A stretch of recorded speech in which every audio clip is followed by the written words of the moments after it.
That's it. We are live. Today is Monday, the 11th of June, 2018.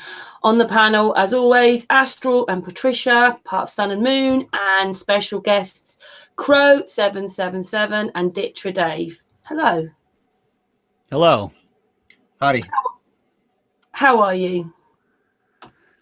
I'm doing fantastic today. Glad to be here. Thanks for inviting me. Oh, no, thank you for joining us.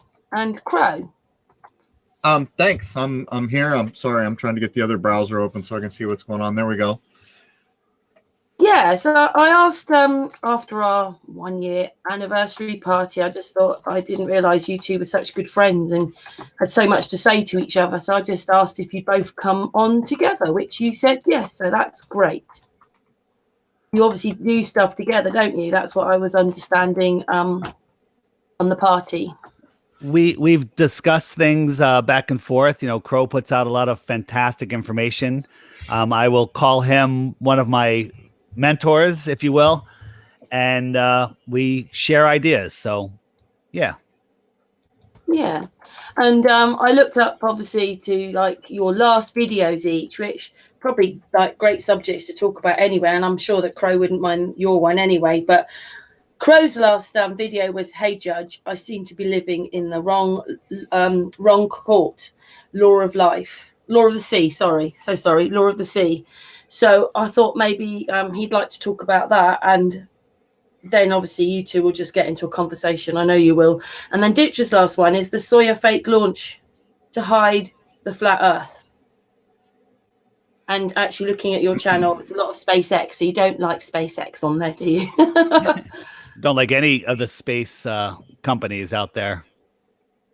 Yeah, space was made in a Hollywood basement, man. It's not what you think. But to get back to Jason and I have been pounding to death the straw man idea. And it seems like we're kind of right at preschool level here in this world, figuring out what's happened. And so what Jason and I are doing is getting different points of view. We had Clint on, Clint Richardson, who did a fantastic job of coming at it from like a spiritual, not religious, spiritual idea.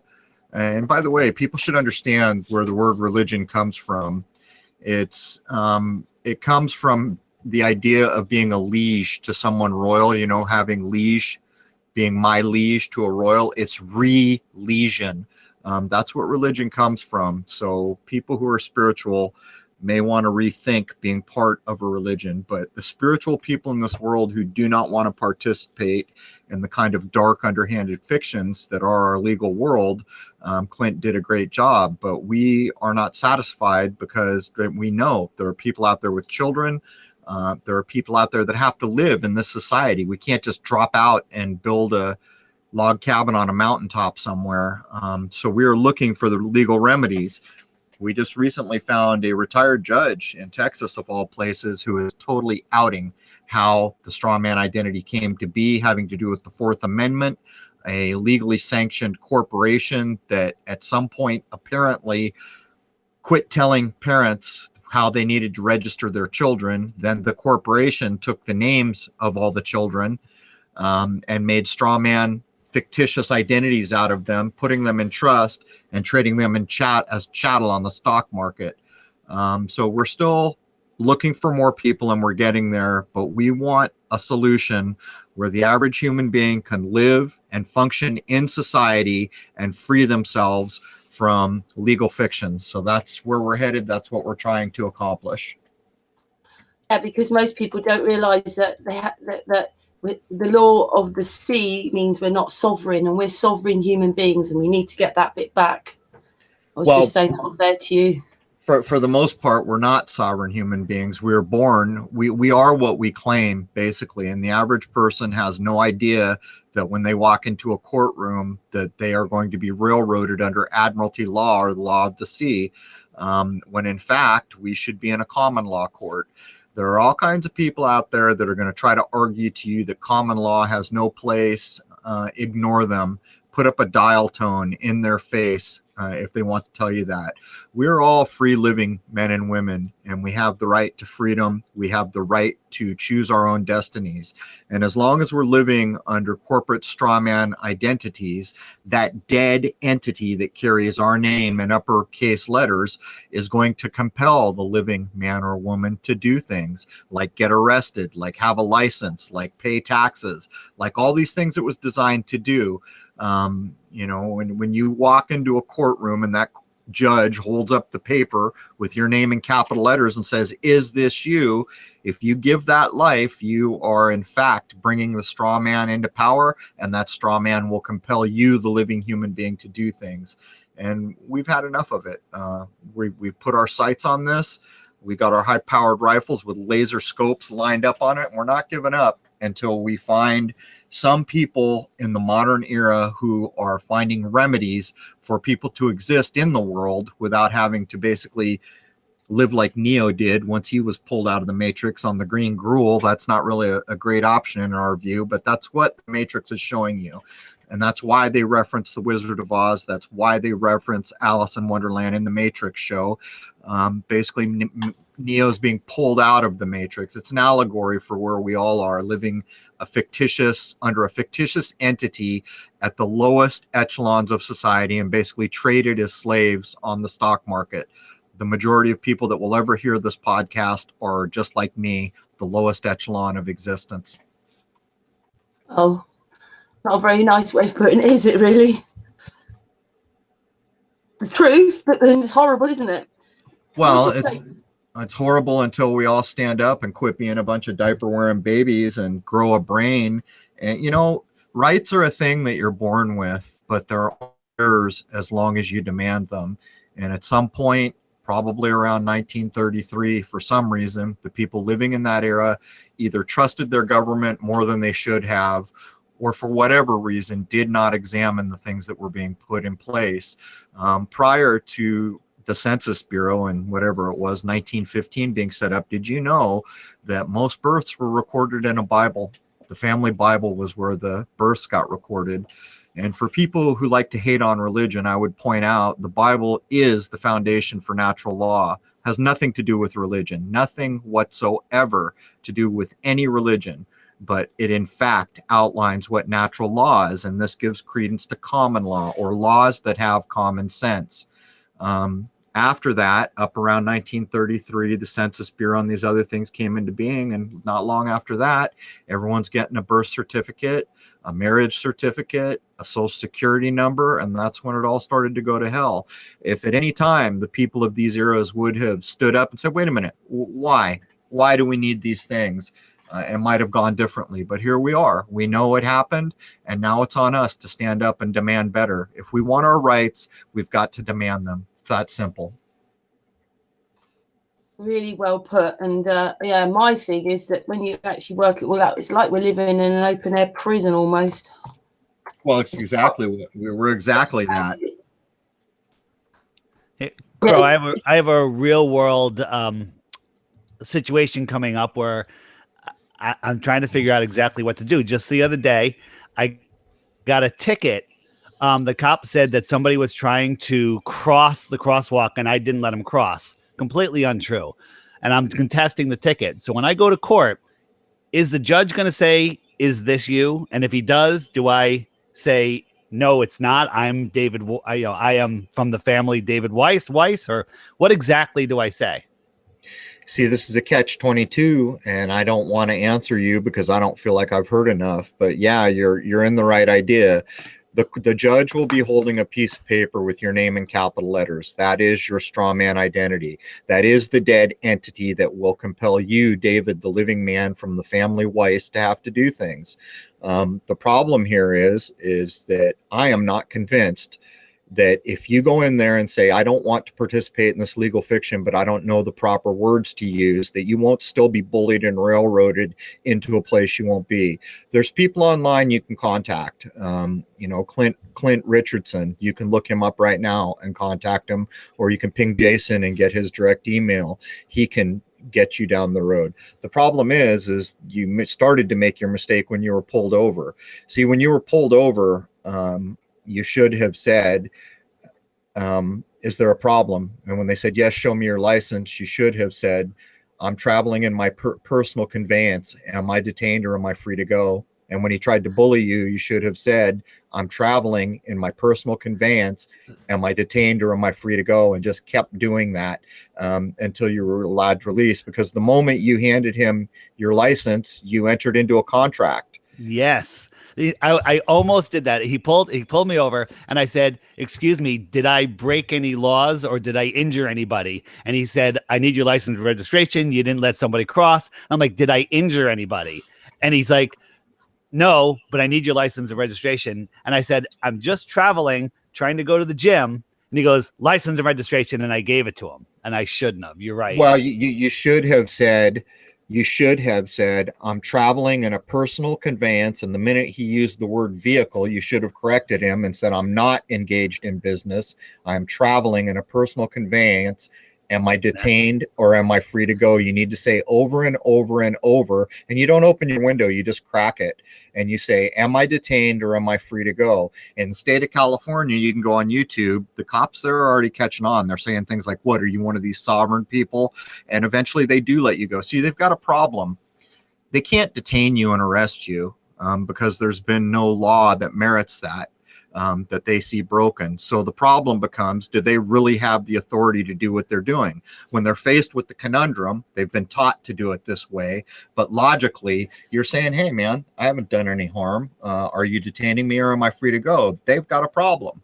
Now you can get a bad cop, who knows? He might eventually pull out his billy club and break your window. Point is if he does that, he's breaking your rights as a human being. But this is where it starts, when enough people begin to go down this road. You see, in a common sense world, we don't get 10,000 million more laws put on the books every year. It is impossible for any human being to understand what is legal or what is illegal in the United States, as an example. And that proves there is no common sense to it. When you go back to ideas of natural law, which the basis, the King James Bible, which is copywritten by the Crown, by the way, because they have to have a foundation to make their fiction.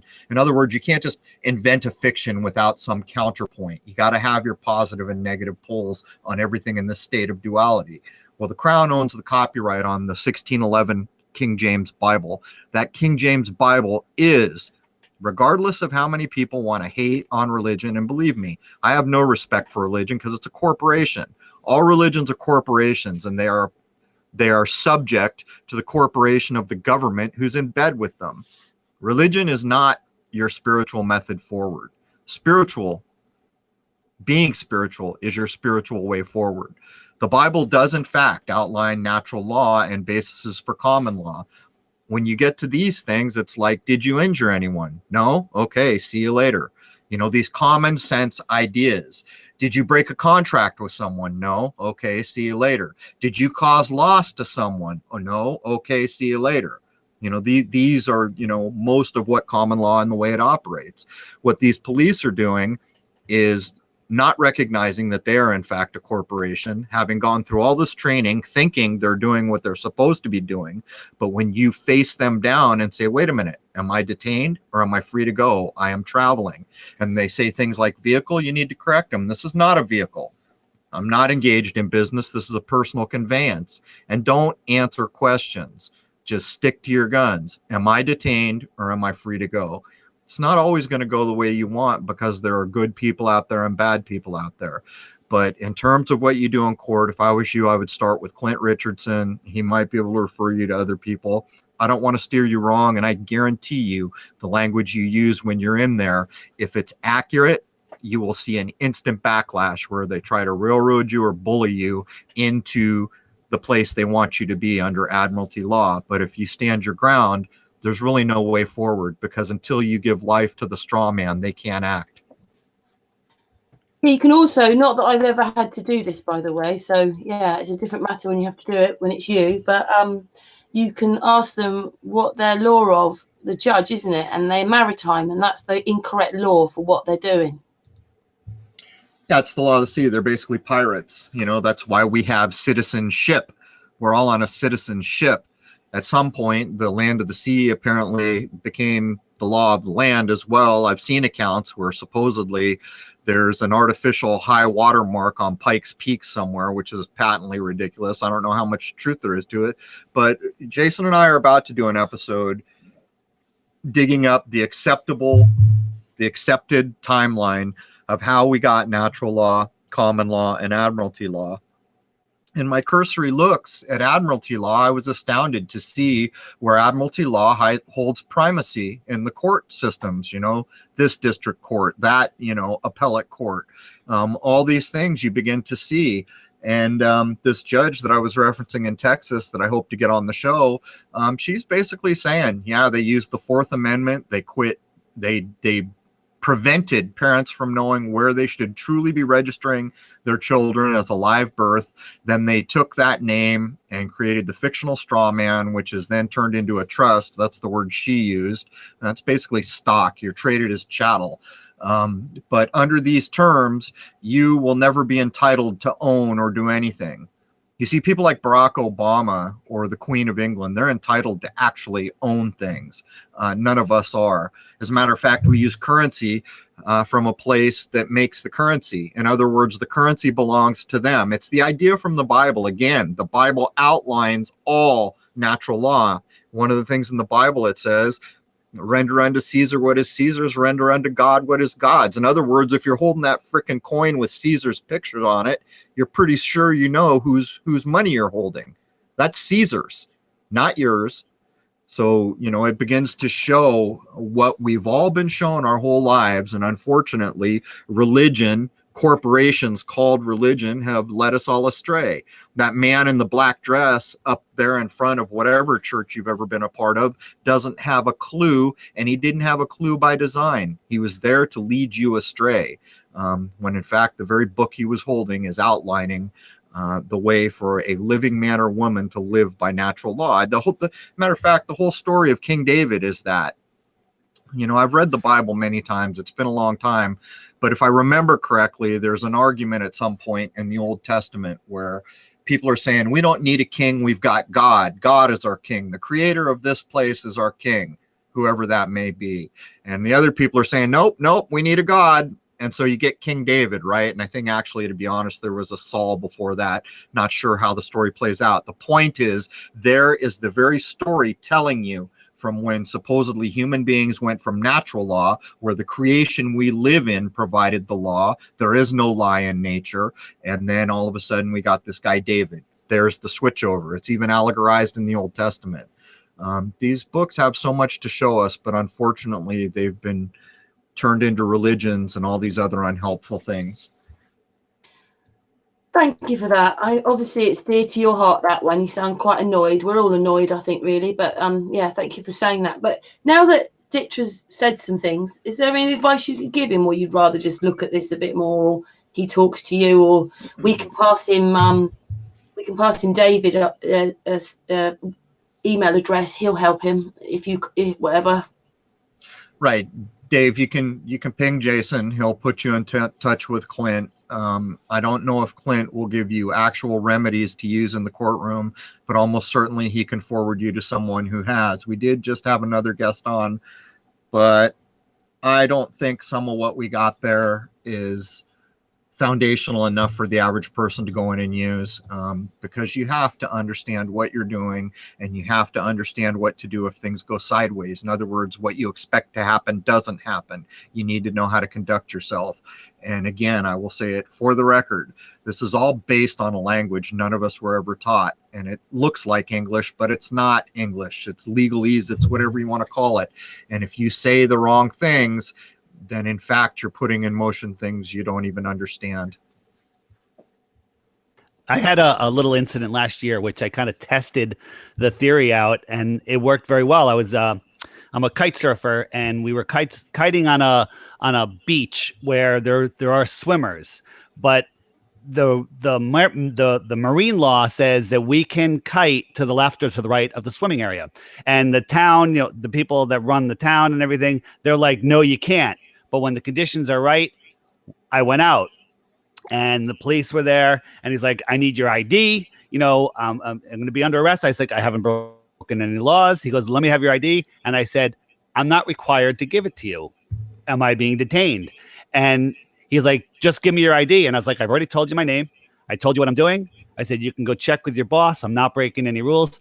And by the end of it, make a long story short, he kind of gave me the nod of respect. And he's like, okay, you're free to go. You know, it's critical And that was you're, it. yeah, it's critically important that you're polite and show respect to all these people. The majority of the people you're going to run into have been trained to do what they're doing. And of course, you're going to meet jerks. I mean, occasionally you're going to meet a jerk in this world. But if you conduct yourself in a respectful manner, I would expect that many times that is the outcome, because from the police's point of view, and I used to be in law enforcement when I was in my 20s, believe it or not, you're faced with a decision. Are you going to detain this person? And as you run through it in their mind, you can't. There's no law broken, and you can't handcuff someone for a misdemeanor in most cases. So you begin to logically work out that, okay, or am I going to sit here and fight with this guy or let him go? So yeah, that's the right way to go. But I can't stress enough how important it is that you conduct yourself in a respectful manner and treat the person you're talking to with respect, even if they're being an a-hole. Perfect. Yeah. So yeah, thank you for that, Crow. David, as you're there, very sorry to hear about the what you've got, the ticket. Yeah, it's okay. I'm going to get out of it because there wasn't a crosswalk. There was nobody in the crosswalk. It was a young cop, you know, trying to fill his quota. I've already taken drone photographs of the situation, and I'm going to go to court. He probably won't even show up, and they're just going to throw it out. But it's a half a day out of my time. But there's four things you should recognize, Dave. If you go into a legal situation and you don't speak, in the rules of admiralty law, you've acted without honor. If you go in and you argue, in other words, you have a lawyer argue or you argue, you're acting without honor. Okay, you should keep that in mind. The only true way forward, well, I'll let Clint tell you about these things, but if you start coming in to, you give life to a thing the minute you get to argue. Like if someone comes and tells me the sky is green, there's two ways I can go. I can say, what are you crazy? The sky is not green. Look, the sky is blue. And we can argue about it. What I've done is given life to his false argument because everybody knows the sky is not green. Or I could have said, oh, that's the way you see it, huh? You see the difference there? Giving no power to the false argument that's being put in front of you. And unfortunately, and from where I stand now, everything that is put in front of you from a courtroom, from the deck of the ship called the Admiralty Law Courts that we are drug into, it's all subterfuge. It's all hidden. It's all underhanded. So there's all that for whatever it's worth. Yeah, they're hoping that you don't even know what their law is, let alone what the sovereign law or the law of the land is. They're not banking on you knowing that or even knowing their law. I think they have a real problem if you simply won't identify yourself as the straw man. But again, I'm not sure what I would do in that position right now. I would learn a hell of a lot more quickly. Jason and I are going to go at it till I feel like we have an actual provable way forward on what to do, short of killing the straw man and moving out to the Everglades, because I don't think that's much of an option for most people. But that's really what the movie The Matrix is trying to show you. Yeah, sure. Here's another good example. There was a big popular movie on HBO called Game of Thrones. Well, who were the free folk? You know who they called the free folk? All those people north of the wall living off the land, considered poor and wild, those were the free folk. You see? Because all of civilization is built on the fictitious fallacy. But from my point of view, there has to be a way to conduct yourself within the framework of a life we've all gotten used to and remove yourself from the legal fiction. So there's all that. What's made you go on to this bit then? Because you were talking about different things to us last time we spoke to you. So you've got right into this then. We've been working on it for a while, and this was all a lead up. For a long time, we tried to show people that the sky clock is not bunk.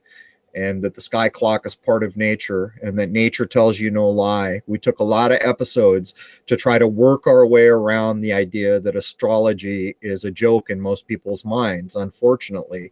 And that, you know, these types of older ideas are hocus pocus dominocus. So we basically took many episodes to show every powerful player that was ever in this world, any group, was always tracking the sky.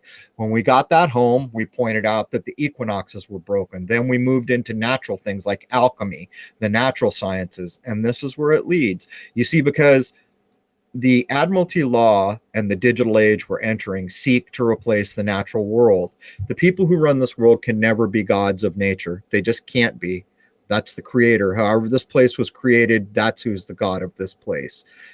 They can't be. But when they implement their fictitious law to every corner of this world, and they implement their digital reality to every corner of this world, then they can in fact be the gods of that system. So everything we've done is hand in hand in hand, in my view. Well, I hope that's helped DITRH a little bit. Also, he had, like I said, a video out recently. I don't know if you've seen it, Crrow777, but the Russians were looking at this launch and the screens on their phones were black. Yes, I'm sure you probably didn't see it, Crow, because he doesn't watch anything. He's always researching.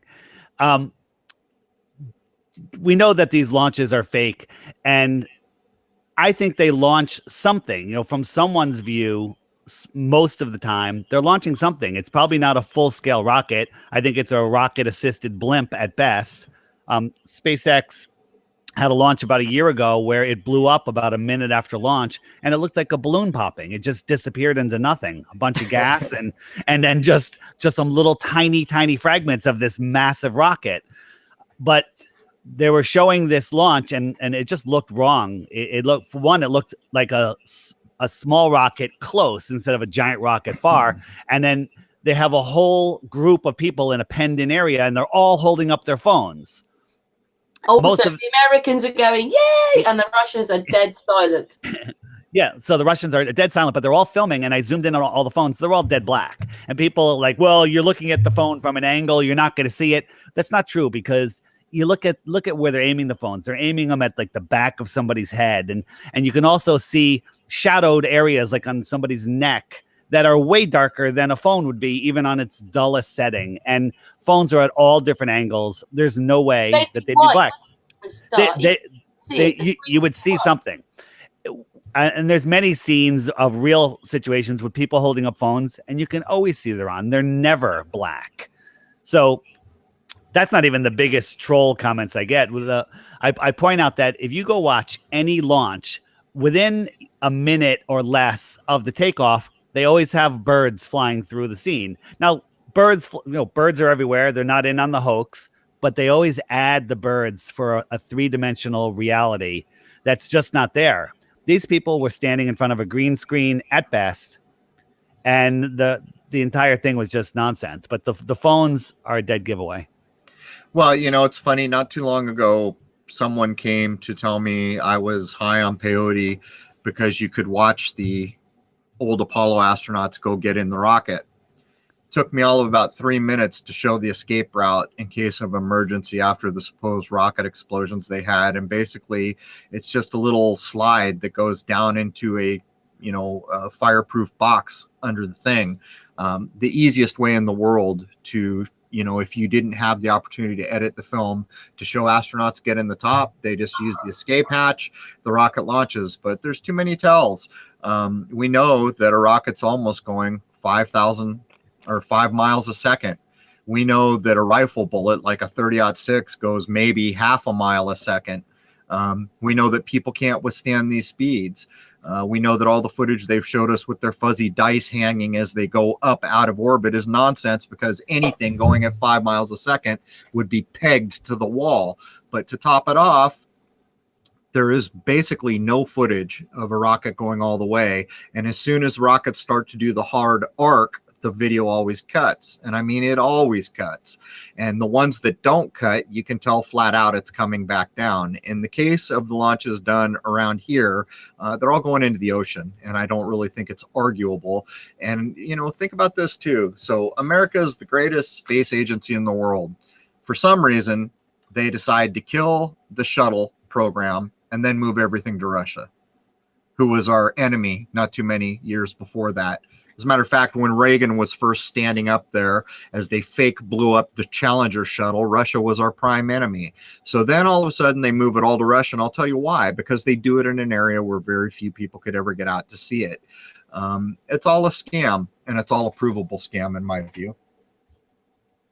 Also, if you look in my video, I show one of the astronauts. He literally has an extendable cane in his hand that he's pushing little buttons with. Now, I don't know if anyone has ever tried this, but you've seen the Tesla commercials where they accelerate from 0 to 70 in 3 seconds, and people are just freaking out, and you can barely control your movement. These rockets are accelerating at 200 miles an hour acceleration every 5 seconds at a minimum. That's an excellent point. That very excellent point. Yeah, well spotted. That good. Do the math to get up to 17,500 miles an hour during that main rocket burn. I think it's like 200 miles an hour every 5 seconds, and that doesn't even include the slow takeoff that we see, because that's not 0 to 200 in 5 seconds. So when does this acceleration happen? And the other thing is, you look at the Concorde, how streamlined that thing was, and that was just to go Mach 2, 1,200 miles an hour. It had to be so streamlined. And then you look at these clunky rockets that are going 17,000 miles an hour. It's impossible. It's just utter nonsense. It is. The average person can ask simply, could you get on the nose of a 30-06 round? Could a person ride on the nose of a 30-06 round? That's roughly half a mile per second. You're being told rockets are doing 5 miles per second. It's all nonsense when you break it down. People seem to be talking about that a bit more. It's even been mentioned a few times on our Hangouts, this bit about speeding as it like a bullet. How could that be? We'd never be able to handle it. So think about this also. A bullet is the expansion of the gases of gunpowder. Does the expansion of hydrogen or whatever they're using for these rockets happen faster than gunpowder? Because you're pushing a bullet out at a tenth of the speed of this thing. Those rocket engines have to be pushing their flame out 10 times faster or more than that of a speeding bullet. If you look at those flames, they're not coming out faster than the speed of sound. They're not going anywhere near that amount of thrust. Well, you make another good point. As soon as you pass the speed of sound, you're going to hear sonic booms. As a matter of fact, when Elon was out there showing his fictitious reverse launched, how the rockets land in reverse, oh my God. They had the gall to put sonic booms in as they were coming back down. You know how many pieces of footage we can go watch rocket launches and there's never a sonic boom? These things are nonsensical. And one of the things they try to do, Dave, to offset what you just said, is they claim they use a honeycomb shape, so there's more surfaces for the fuel to burn quicker. But I'm with you. It's all nonsense. All of it. Provable nonsense. Yeah, also, the NASA fanboys, they say, you hear the sonic booms? That proves that these rockets are coming in and these things are landing. I'm speechless. I can't even, I can't and don't even talk to those people anymore. Plus, another thing, right? You don't need to ask did you hear the sonic booms? But I've heard a sonic boom. You get so scared of, if one of those goes off above your head. I tell you, they are loud, extremely. They're not only loud, but from many miles away. In San Diego, we used to have enormous booms, and they would show the footage of the Navy fighter jet out over the ocean, quite, I don't know, maybe 25, 30 miles away from where we heard it from. And it's astounding, the power behind a sonic boom. Yeah, I was experienced mine in the Negev desert in Israel. F-16 fighters over there, you know, and they were doing low level, you know, obviously low level maneuvers or whatever. They were low. You could almost see the pilot's eye color. But yeah. Also, incredible. if you've ever watched any of these things, right, and I'm sure you have, you know, those rockets, they get really red hot. Where the, you know, the flames are, that bit there, the whole thing is just red hot. And then what I've seen is, because I've slowed them down and done it almost frame by frame, is basically the thing blows up and then a ball comes out and then they pretend that's the shuttle going off. No one would ever survive it. There's no people in it. They just came out with a video talking about the rockets landing on the drone ship. And every time it's just about to land, we lose the satellite connection. And they explained it's because the rumbling of the rocket shakes the satellite ship so much and it loses its directional connection with the satellite. But they always, a day or two later, upload the full video that's saved on the drone ship. This was basically, I think, a response to all of these anti-SpaceX videos.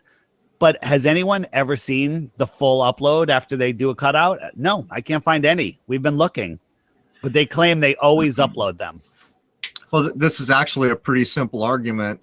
Hey, NASA, I know you monitor all us people who point out the lies you're telling. So why don't you show us a real picture of anything from space? We'll accept Jupiter, Saturn, your fake planet Pluto. We'll accept the Earth. That'd be a good one. Give us a real picture of the Earth that hasn't been debunked like every other one you've ever tried to show us. And that settles it. Because the first thing anybody would ever do in any reality, the moment they got to space, they would take pictures of things like the moon, the Earth, the fantastic view you would have of other planets that you could never have down here. And every single image I have ever seen claim shot in space, it took me all of about 5 or 10 minutes to rip apart and even show how it was edited. The last Pluto mission they did, I showed flat out that they were complete nonsense, artist created constructs. Not only that, they had actually built them in one orientation and then twisted them. Those videos are posted. So there it is, NASA. If you want to prove you're telling us the truth, go ahead and show us a real picture of something from space in high definition, by the way. At what point does NASA have to use high definition? I don't know. Also, NASA never uses the word photo or photograph. They use picture and image. They never say that they're showing you a photo or photograph. That way they're not lying. Well, they got caught lying on Apollo 17 because they claimed that the Hasselblad was pointed out the window to take those Earth images. They said there were 3 pics shot in a row. And what's funny about it is they gave the time of the pictures. Someone just rolled the time forward to show the wrong portion of the Earth was lit, which is instant proof. But that's not all. Every image that's ever been shown of you that's supposedly of Earth from space, compare it to every other one. You'll see the land masses are different sizes. Everything's wrong. But to top it off, the latest one we saw, which I think was 2002, the one that ended up being called Blue Marble again, we know the name of the artist. His name was Simmons. And he's quoted as saying, NASA gave me data and I made the world look as I thought it should look. Game over. Also, the Earth from space, if you could see the whole Earth, you wouldn't see clouds like they show them on the Earth, because on those images, they're showing us cloud systems that are bigger than countries. It doesn't work that way. The clouds would be all tiny little things separated. You know, you might see a weather system that goes maybe a couple of states wide, but they're showing us these things that basically it's how you see the clouds from the ground up, from space. Yeah. DITRH, I really hate it. Like, it's like a disagreeing with you, but I don't know how it would look from up there. But I went to Italy end of March a couple of years ago, and basically we were over cloud from England to the Alps. No, I'm not. The United States basically now is under clouds all the time from all the spraying. That's a whole nother topic. Yeah, there are huge areas, but if you look at some of the this last launch, they show the clouds towards the very end where they're showing the curve of the Earth. You look at these clouds, they're not much smaller than what you see from an airplane when you're going over puffy clouds. So that's an airplane at 5 miles. You're 10 times, 20 times that distance. Yeah, the majority of high altitude shots you've ever seen that you're being told is from the shuttle. It's just from a high altitude airplane, those images. But to Right. top it off, on the Apollo 16 and 17 images, if I'm not mistaken, it didn't take long for the people in the modern era to show they'd cloned the same cloud patterns all over those images, which is another proof of fakery. Why would you need to fake clouds into an image you shot from space? I'm here to tell you, you have never seen an image of anything from space. And the reason for that is because nothing can go to space, not man, not machine. Space may be liquid, likely misdescribed, but there is a hard, fast boundary. All the old alchemists, all the old texts from, say, pre-1800s told you flat out there is a boundary up there that men don't get through. And in the modern era, I'm tending to think that it's probably superheated plasma, now that I know that the sun is electric and the moon is magnetic. And that would also account for the Hollywood idea that whenever anything comes into our atmosphere, it has to burn up. It's paying homage to the superheated plasma they know is there, but that's my best guess. Thank you for that. Yeah, air is water, water is air as well. That's something else. What I've also, don't forget, is something you said, Crow, in one of our hangouts, is that this whole thing of where we are is because they kept us busy in debt, busy at work, busy. So humans don't have much time to think anymore. That's right. So what's big part of what the straw man's about. Once you have a straw man, you got to pay taxes, you got to get licenses, you got to do all these things. Without the straw man, you wouldn't have to do all that nonsense. Then let's talk about school. The 12 hint degrees of school the average person goes through to graduate high school, where they're basically filling your head with nonsense. You know, what's that old song? I remember back on all the crap I learned in high school. It's a wonder I can think at all. These are true things. We need to get to a point where people are tired of it and get back to the natural world and quit having our lives consumed. You know, if you logically look at the life of a modern human being, for a third of your life, you go to work. For a third of your life, you have off from work, but you got to deal with things like licensing and taxes and getting enough money to pay the rent and paying your bills and shopping and all the things we got to do. And the other third of your life, you're asleep. So basically, you have some fraction of 1/3 of your life that's awake. And I'm here to tell you that, you know, I got sick of it. In 2008, I said, I will never go back again to a corporate job. I will never do what someone tells me to do again. I will live as I want to live. And let me tell you something, once you do that, you have all kinds of time to kind of scrutinize what's been put in front of you. And it doesn't take long for the average person to start catching on to the illusion that's been spun all around us. Think about the indoctrination method of the elite. They offer a free education system.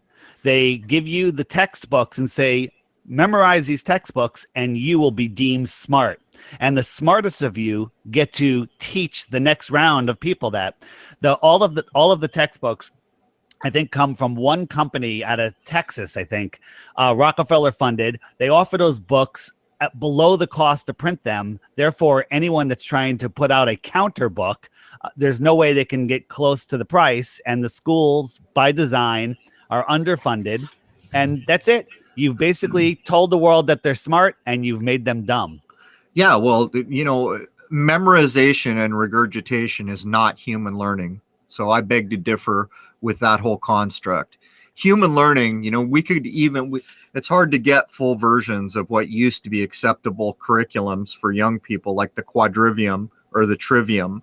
But when you look at the abridged versions of these things we can still get our hand on, there's actual human learning there. There's actually real learning that you can correspond to a natural world and actually learn something as a human being. And it's not based on memorization and regurgitation. The whole idea of history is a complete farce. First of all, it's recounting a thing that doesn't exist, because there is no past in the same way there is no future. The only moment that exists is this moment. And in that much time took me to say it, it's already gone. So when you begin to look at how memorization and regurgitation is even put together, it's all a farce. It's not a human way to exist, and that's the basis of our schools, unfortunately, at this point. Yeah, we had James from New Zealand on at the weekend, and basically what he thinks has happened is that they make money out of our fear any way they can. That's what the television's about. And then you go to the doctors and all this kind of stuff with prescriptions and antidepressants and all those things. But fear, people think fear is virtue because they think the answers to everything in that fear is virtue, but it's not, it's fear. And so that's what they're doing to us. Everything is with fear, fear, fear, fear. About once or twice a year, we decide to just turn on the network news for the heck of it. And today, the first thing, a man is found dead in the car, and then it's all about Trump meeting with Kim Jong-un to prevent nuclear war, and all of it is just nonsense. I mean, there are no nukes. Crow, you're on the same page with that. Kim Jong-un, I say, is just a mentally, handicapped child that can clap his hands and smile on cue with a green screen. I don't think he's an actor. Yeah, he's an actor at best. And Trump is meeting with him, so Trump knows it's the news is faker than Wag the dog. Well, most people don't understand that magic is real. I demonstrate it occasionally by putting something in people's minds while they're listening. And I've done it enough times, I won't do it here, but it proves that a version of magic is real. I can invent something out of nothing, use the English language as a cantation, and the majority of people listening will get the image in their mind, and there's nothing they can do to stop it, most people. But to get back to the point, the main ingredient needed for people to cast these kind of magical spells on you, these mental controlling devices, is high emotion. That's what it takes, and that's why they're always showing you a puppy getting kicked or someone getting killed or someone getting murdered. And I would further point out the position of the Pope is a trust. It's a corporation, which means that every person who ever becomes Pope is an actor by definition. So when this Pope, if there is another Pope, comes along, he will replace the actor that is currently acting as the acting personage in the corporation called the Pope. And this is no different for Kim Jong-il. This is no different for the president of the United States. No different that they're all actors. That's what they are. And, it's not that hard to look up. Most people, you can look at their resume, like someone like Stephen Hawking, who was a complete fraud. And if you look at his resume, he acted, didn't he? He was in almost every show on modern TV. But again, to make it perfectly clear, motion is a thing we need to get around in this world. If I want to walk to the store, I need motion. Emotion is wasted motion, and you have been taught the opposite. You have been taught that it's healthy to cry, that it's healthy to go to a movie and be sad or happy or all these things. It's not. It's wasted motion, and it's used against you.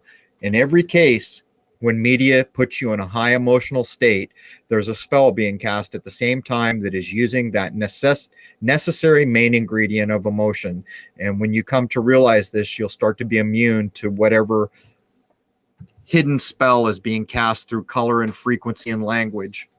These spells that you're referring to, the incantation of them lasts a lot longer than just that immediate moment, because when you started talking, a green cube showed up in my head. that was how I proved magic in the last time I did this. So everyone listening is probably, oh, what the hell are they talking? All right. A couple people got it. I'll be here all day. Thank you. Well, we'll do it again. So here, I'll prove to everybody listening magic is real. I'm going to cast a spell using the English language to implant something into your mind. And I will preface this. I don't harm living things. What I'm about to do will not harm anybody in any way. I'll do it in 3 seconds. If you don't want to hear it, plug your ears. Here we go. 1, 2, 3. Purple cow. There it is. I just proved magic's real because the majority of people listening got the image of a purple cow in their mind, and I told you I was going to do it. I told you I was going to use English to cast the spell with, and that is a very low level of what we're talking about. But now begin to consider what very intelligent people with underhanded intent might be able to accomplish.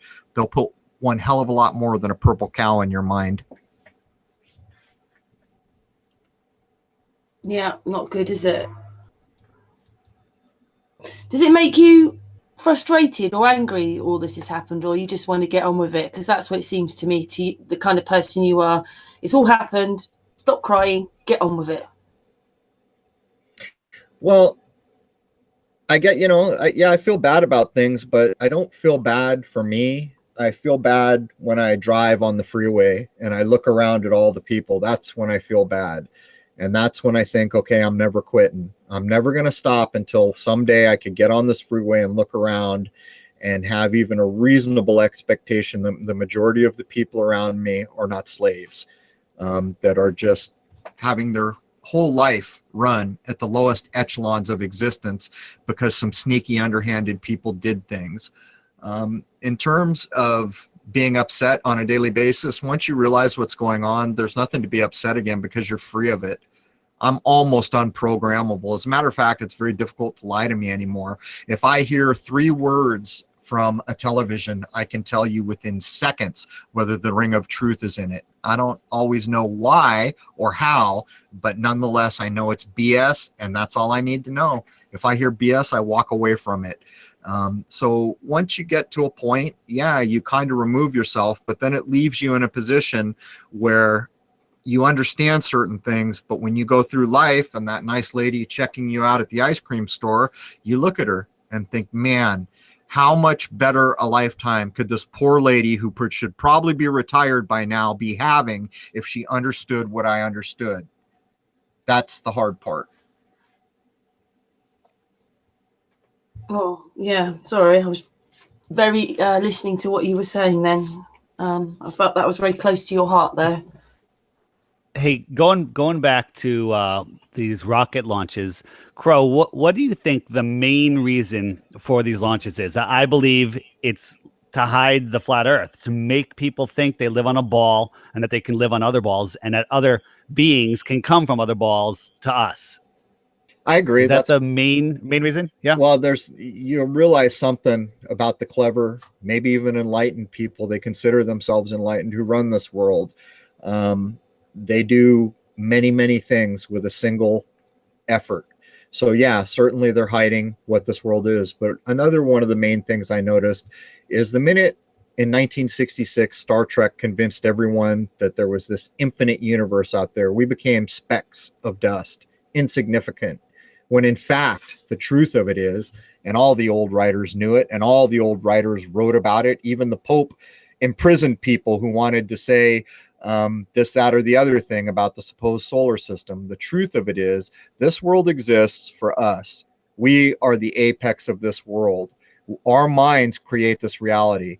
So we play a huge role. We're not insignificant micro specks of dust. As a matter of fact, divinity is in each one of us. A higher human being can become things that most of us could not imagine. So I would estimate that, yeah, it's hiding where we are, what it looks like. It's convincing us that we're just these insignificant dust specks in a much bigger reality that's infinite. You could never get to the end of it. It's all a lie. Do you think they're also using us to create the reality that they want, or just using us to imprison ourselves with our own thoughts? Well, mind precedes all reality, and you see what happens to our minds every day through media. You just pointed it out. You turn on your news, it's ugly, ugly, hate, violent, violent. Never a day where you turn on the news and it shows all the good things that happened in a community. And yet each of us could get in our car right now and go drive for a full day around the place we call home, the community.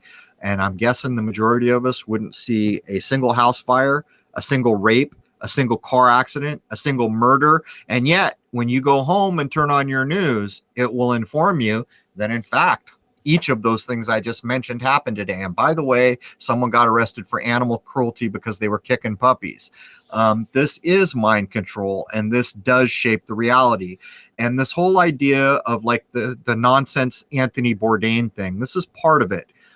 The idea of suicide is now going to be big in the news, and they used a couple famous people to put it front and center. And it's a hopeless idea because they can sense from watching online what people are thinking, how many people have been hopeless. And I'm here to tell you there is absolutely no reason to be hopeless. I will go so far as to say there is not one damn thing different today than when you were 5 years old and happy as can be. The only thing that has changed is what you know. And so if you let all this supposed terrorism and ugliness, and if that shapes your world, you do become hopeless. And hopeless people can be corralled and herded around like a bunch of cattle. And that's what's behind this suicide nonsense and all the suicide hotline BS they're going to start pushing. Yeah. If people would stand up like men and women and grab a pair and be a human being, they would be immune to that nonsense. But in fact, what's going on is many people are. How many people do you suppose the moment they heard Anthony Bourdain supposedly hung himself on his 11th show with a birth date that sums to 11, with a daughter that's 11, I could go on and on and on. It's nonsense. But how many people, the moment they heard Anthony Bourdain died, stopped and cried? There it is. There it is. This happens over and over and over in any week, month, or year we're alive now. And it just contributes to this kind of hopelessness that is pervading everyone now, where they expect the United States to just quit being a thing any day now. This is hopelessness. You know what the cure for hopelessness is? Hope. Follow me. There is nothing to be hopeless about. We are legion, and we are waking up, and it's not that difficult to change what's going on. Crow, I don't think people have realized that over the years they've been changing these laws. They've been putting the law they want in the wrong law because they just want to get it. Like slavery, you had one about slavery and it was supposed to be about the slave. No, so that didn't happen. But really, it doesn't talk about people, income, housing, education, any of that. It just talks about you can't do favors for people. So it means now do favors for people. I can then, someone asks me to do a favor, I can go to the police now and say, they asked me to do a favor, it is against the law. Well, I'll tell you something about all that. How they're changing society anyway. Well, for a person who understands that they were born with, say, the right of freedom of speech and thought, right? If you're a person that knows beyond the shadow of doubt that is true, then you also know any law that is ever made that abridges those natural rights can go to hell. It's illegal. Because you are the creator of this place, the creator of this world, whoever or whatever it might be, puts you here as the apex. And the only difference between you and the people making the laws is they have the nuggets to stand up and push these laws forward, and you don't have the nuggets to stand up and say, nonsense. I was born with these rights and I don't surrender them. And if you take that to its logical conclusion, any fictitious man-made law that was ever made can go to hell if it abridges my freedom as a living human being. And it's that simple. And again, you know, the Bible, not the religious Bible, the text of the Bible that outlines the actual natural common law ideas, you will notice that every one of those laws is prima facie. You can see it on the face of it. No one ever has to tell a human being to kill another human being is wrong. That's mala in se, bad on the face of it. These are the common law ideas. There are things that you don't have to teach everybody because everybody knows killing another person is wrong. And these are the basis for the natural ideas. Now, when you get up into this fictitious law that's been built up around it, there is no rhyme or reason, and people need to start standing up and understanding that they were born with rights. And if they're not going to stand up and protect them, they're not going to have them for long. No. There is a question in the chat room. Just one thing back to, I'm going to ask this question. It's from Vidman. He just asked a question. But, you know, on this other level, they do it by pretending that space is real. Because if you've got to go to this length to lie to people and make them believe a reality that doesn't exist, you're taking their freedom away again because you're making them believe something that isn't real at all. That's right. That's the mind spell. So if you take a person that every day they wake up, they make a decision based on things that aren't real, what's the value in the decision they've made? That's what a lot of this is based on. If you make all these decisions in your life that are all based on lies, fallacy, and illusion, then it shows you're a lower human being. Every decision you're making could be thrown in the trash can. Now, if you were a person who could base decisions on good information, that's a whole other thing, isn't it? And there's nothing more powerful than an idea. So an idea based on good information is about the biggest, strongest thing that could ever exist in this world. Yeah, so this question from Vidman, he says, please ask, how do we get out of the slavery then? Well, first of all, quit considering yourself a slave and recognize that you are the highest living life form here in this place we call the world. You have divinity in each of you. It is why the sides of your head are called a temple. Don't ever forget that. It is why almost every religious text you will ever read says, if you want to seek the kingdom of God, seek it within your own self. It's telling you something critically important. We're not slaves. We're not cattle. We are divine creations. We are living human beings that can reach an astounding level. And we are now crossing that threshold where so many minds are waking up. And just quit participating in nonsense. And common sense will do a lot for you.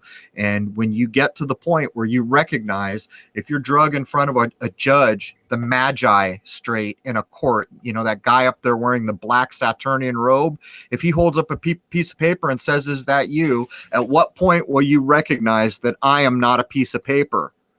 I am not a fictitious name written on a piece of paper. I am the living, divine human being. This is where it starts.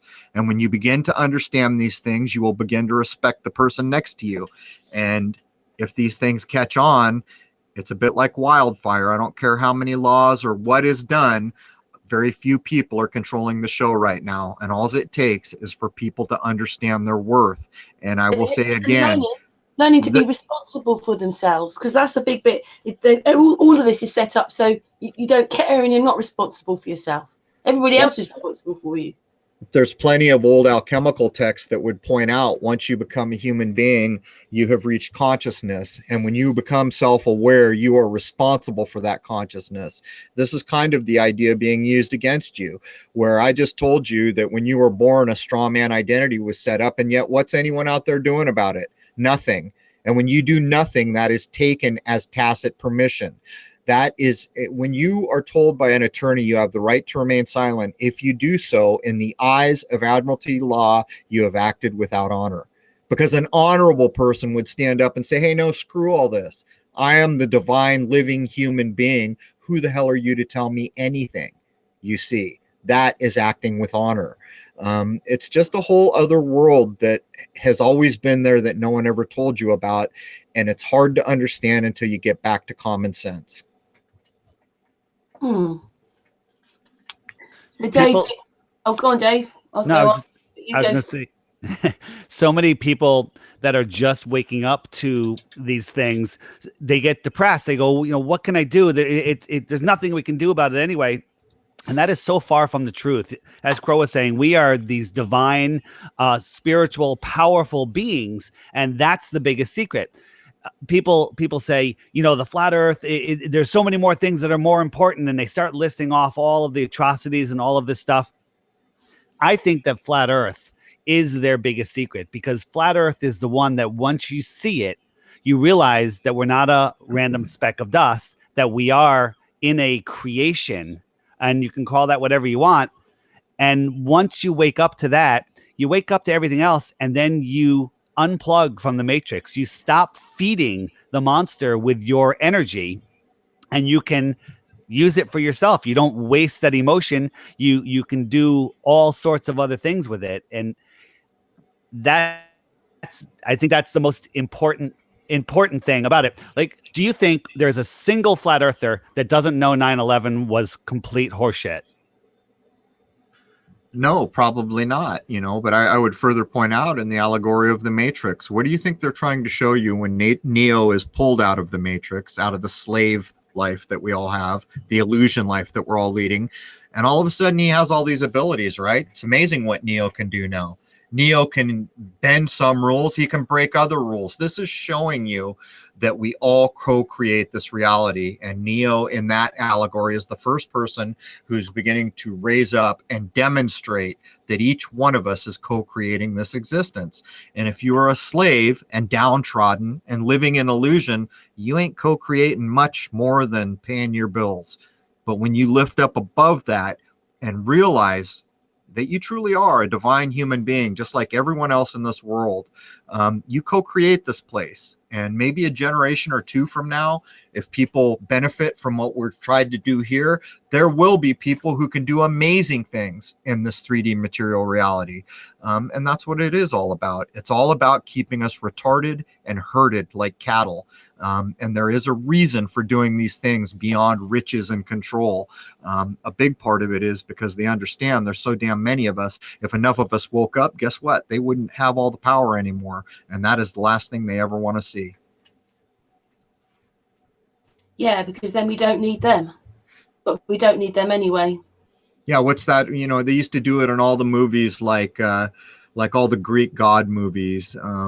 You know, where the gods would say, "What are we going to do if the humans quit believing in us?" What do you think's being allegorized there? It's exactly that. See, the gods were all powerful, but if the humans ever quit believing in them, they quit existing. It's the same thing. You talk about spirituality a lot, don't you? Well, every person is spiritual, whether they want to recognize it or not. Unfortunately, in this world, we've been divided. You know, the Christian religion was aligned with the Jupiterian energies, the Jewish religion with Saturn, the Muslims were with Venus. These are not gods or necessarily planets. They're ways to delineate the energies of this world. And the Buddhists were Mercury. That's all about mind and the number 3. The Muslim or Islam, that was about the number 5. We can go on and on. The Jewish, the 6-pointed star, that was about the number 6. But they were aligned with these so-called energies, which are demonstrated by either the colors of the spectrum of the sun when broken by a prism, or planets is another way you see it commonly done. But you see, back before all this nonsense started, a human being wouldn't be concerned with just Jupiterian energies as an energy of nature. They would be concerned with all of it. So what happened was we were divided and conquered. And these religions, these corporations that are tax exempt because another corporation, the government told them they were, they've led us all astray. People don't need a religion to be spiritual. As a matter of fact, most religions will harm the spirituality of a person because they will keep you in that one belief system. They will prevent you from understanding that you are no different than every other human being. And right now you could meet anyone from any walk of life and probably learn something important for them, whether they were in Syria or Bangkok or any place. But this is not the mindset that has been instilled in us. The mindset is, well, I'm a Christian, I can't get along with a Muslim. And I'm an Arab, so I can't get along with a Jew. This is divide and conquer. And these religions that are doing it, every one of them is a corporation. And a corporation is a dead entity, as the prefix to the word tells us, corpse. So it's time for people to realize their worth. They don't need anything but what they've already got. If you want to seek what's called the kingdom of God, look within. Every religion tells you to do so. In every book you will ever see on the human body, the sides of your head will be called temples. There is a reason for these things. And, you know, it's been a long game here. I don't know how many hundreds or even thousands of years, but we've all been divided into our little countries under our little flags. So it's us and them. I'm this religion, you're that religion. I'm this flag, you're that flag. It's time for all that to start to fall down. We're all human beings. We all live here together. We all live in a common nature. And guess what? Every one of us bleeds the same way. Every one of us wants the same thing for our children. I agree with you that this time, right, and sorry, in the Bible, it does sort of seem to separate us all out, makes us all different, speak different languages, different religions, different everything. And that, like, we have to even put that aside to come together on a spiritual level. I agree with you. I know it's a big thing, but it's not about what color you are, where you live. It's none of that anymore. Well, this is one of the primary functions of media, to regularly introduce violence, to introduce ideas of separation, like, oh, those people are gay and we're not gay, or those people are black and we're not black, or those people are Muslim, or those people are Arab, or those people are Jewish. You see, this is one of the primary concerns of movies, television, and media. And then they introduce the violence so that they make it so you've experienced violence so many times in your life that it doesn't have the same impact. And yet it's a lot different in the real world. When you see real violence, you get a wake-up call. But think of all the children on those games out there right now. They're all shooting each other in video games. These are all divisive tactics. And even something as simple as a flag. Flags suck.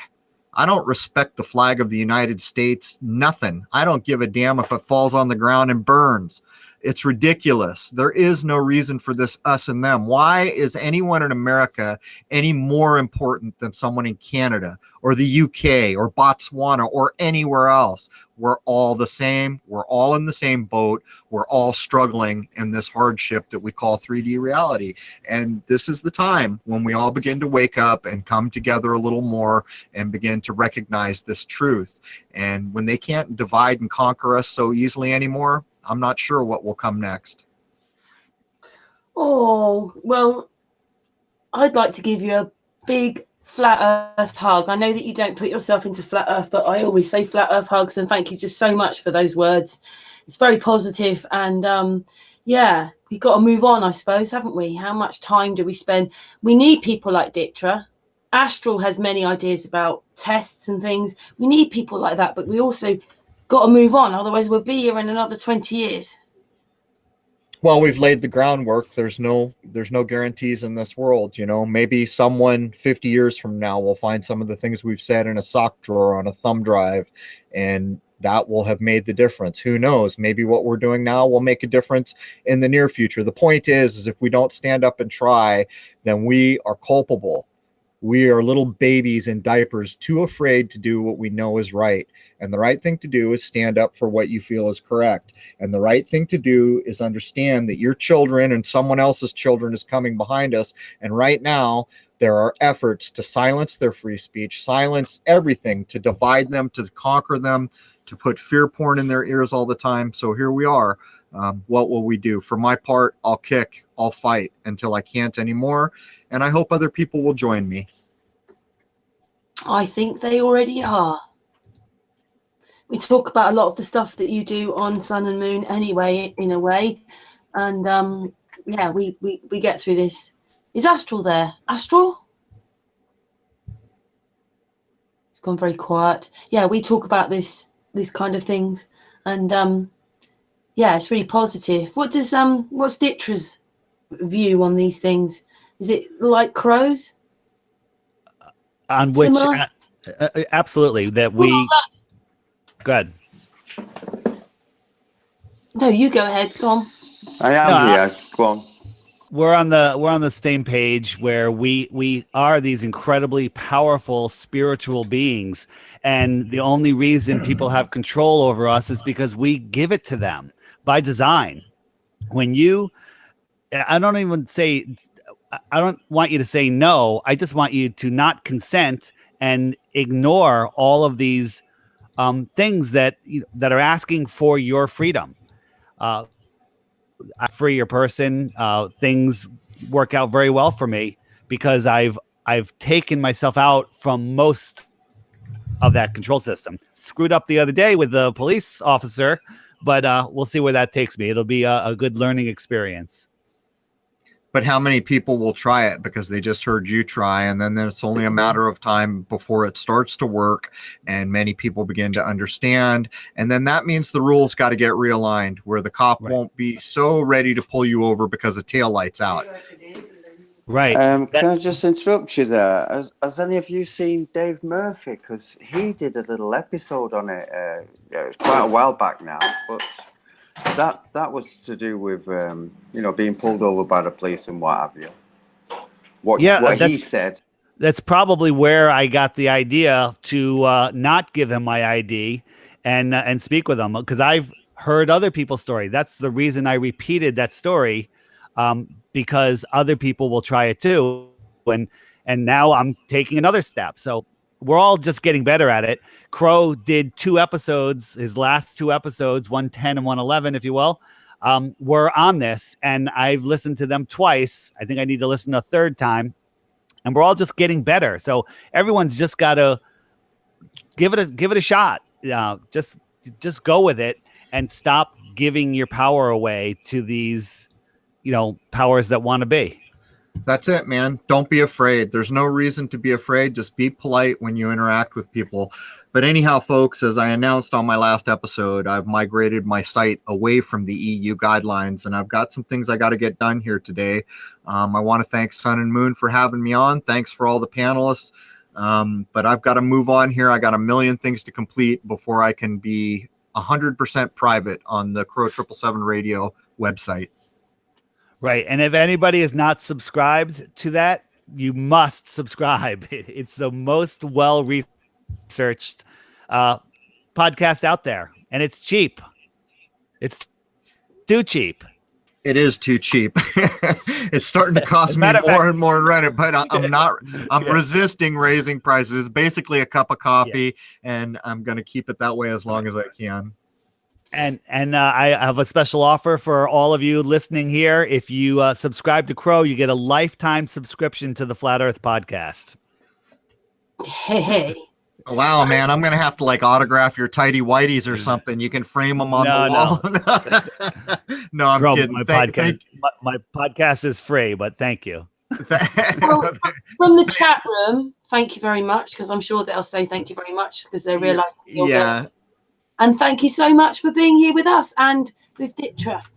All right, thank you everyone in the chat room. I've got so much. I've got 220 audio files to get off a public media server, and once that's done, the EU can kiss my butt. They don't have anything to say to me. So there it is. I wish you all a great day. And hey, man, if you're listening, don't be afraid. Just be polite to people and be fearless. There's nothing to be afraid of. There it is, man. Cheers. Later, Crow. Thank you. There you go. Yeah, such a positive. That's a bit different to the lunar wave, isn't it? Yeah, I always plug his show just because he has so much good information. Him and Jason, they spend weeks preparing each show, and they're just super informative, and they will help free you from the Matrix. So my number one show, isn't it? There's 2 areas to look at, isn't there? Because there's their law and the law of the land. No, but it's like we've delved into this a lot over time, with various people. But it's also nice to hear from other people. I've never heard of this, Clint, until recently, and yeah, man, it's just brilliant, that more people are getting more aware of it, and spreading the word. Yeah, I like it. I do. Yeah, well, we all have our fields, don't we? We can't all do the same thing. I can't do what Crow does, and yeah, maybe he doesn't want to be. Well, he likes radio show, doesn't he? So he's on podcasts quite a lot. But you hate SpaceX, don't you? Who doesn't? I hate liars. I hate people that are trying to imprison us. And they're ready. SpaceX is no different than NASA. They just privatize NASA, so we have less ability to demand any information from them. Yeah, because in this last we had Paul on the plane. Now he hates rockets. Obviously, Bling Bling's trying to get on just to say hello to you, but we're not doing very well here. I don't seem to be able to add her for some reason. But she was going to come on and say hello. Then you've got her with fake flies and the ISS space station and your SpaceX. We've got our bits, haven't we? We can't do it all. Well, you look at it all, or look at a lot of it, but you've got an area, haven't you? Some people like the moon, some people like the sun. Right, and everybody learns from everybody else. If we all did the same thing, we'd learn very little. I call it the flat earth soup. We have, Nathan Oakley that does these debates. I don't know how the heck he does it, but they serve a purpose. And this, what you're doing and what Crow does, and everybody does their thing. I make short videos. Basically, people are calling my last video a documentary because it's 8 minutes long. That brings in people that aren't going to sit there and listen to an hour or 2 hour or 4 hour show, because if you don't believe something, you're not going to go listen to something really long. So I give them just a little taste. I'm kind of like a meth dealer. Have a little pinch. Like short and sweet. People do like the live hangouts. They do like that. But you're right, in videos, the longer it is, they just can't. I've learned how to make them shorter if I'm going to do it. Yeah, Karen, but think about this. You have 164 people watching. All of them are flat earthers. All of them. If not, and there might be a couple trolls mixed in there that who knows what their motivation is. Hey, but, can we just have a hands up? How many people have heard of Crrow777? Just for out of curiosity, if people in the chat want to give us a hands up or something, just write Crow or something, that'd be fun. I'm pretty sure everyone has. That's a flat earther. Yeah. Truth is usually. Yeah, sorry. You go on, Dave. Sorry. No problem. I was just going to say, you're talking about Crow. If you don't want to spend the $5 a month, or just go listen to all of his first free hours, because then you'll be like, oh my God, I want to hear the second hour, and you're going to end up spending the $5. It's just the cost of him to be able to do this full time. I don't do my podcast full time, the Flat Earth Podcast. It's something I do off hours for fun with Curious Jay. It's free. I don't need to charge for it because I have a job. I think they're basically the chat room all wrote Crow at the same time.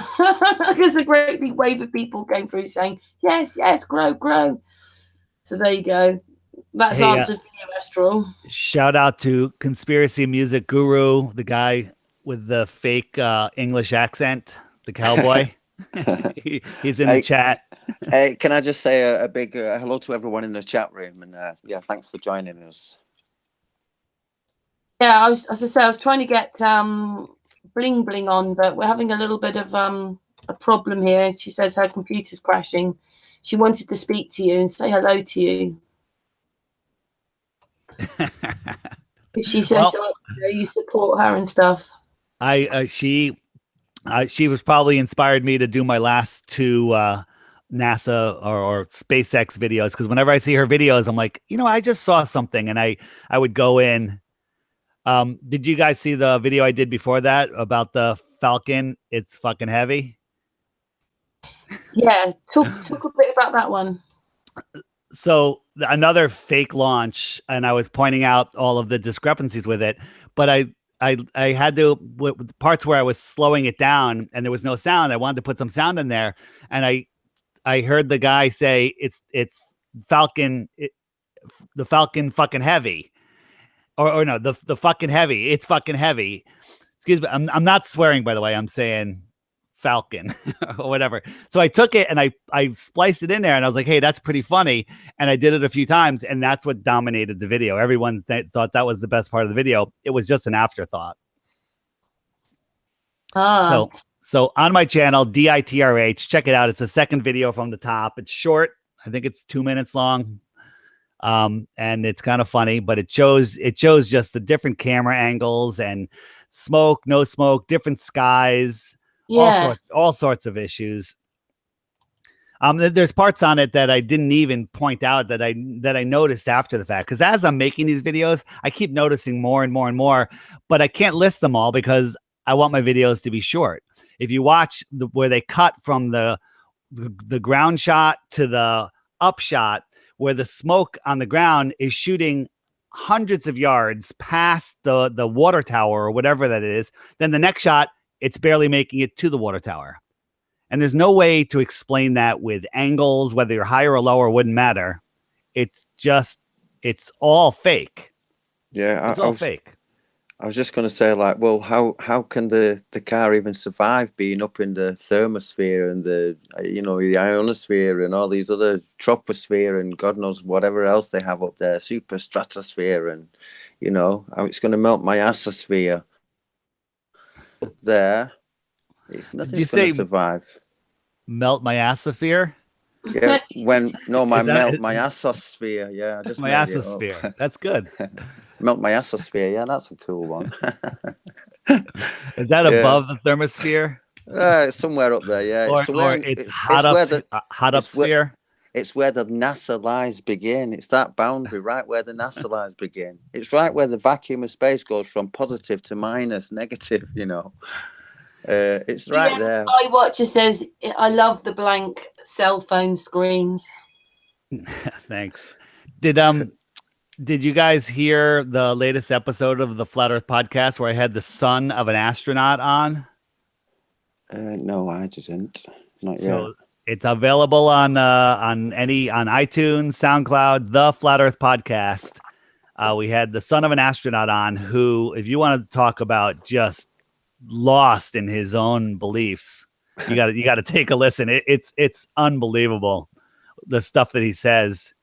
But he was very polite, and he came in with myself, Curious Jay, and Jaren from Jarenism, and it was good. 3 against 1, and he was very polite the whole way. So I'll give him credit for that.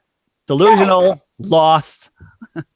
Dave, asking you, how long has this all sort of been for you, Flat Earth, this whole waking up thing? It's over 3 years for me. I wasn't, I was pretty early on. And Mark was in probably up to clue 3 or 4 when I discovered it. So is your family sort of with you or against? My girlfriend partner is on board 100%. My kids, both of them know the earth is flat. They don't promote it, but they will bring it up.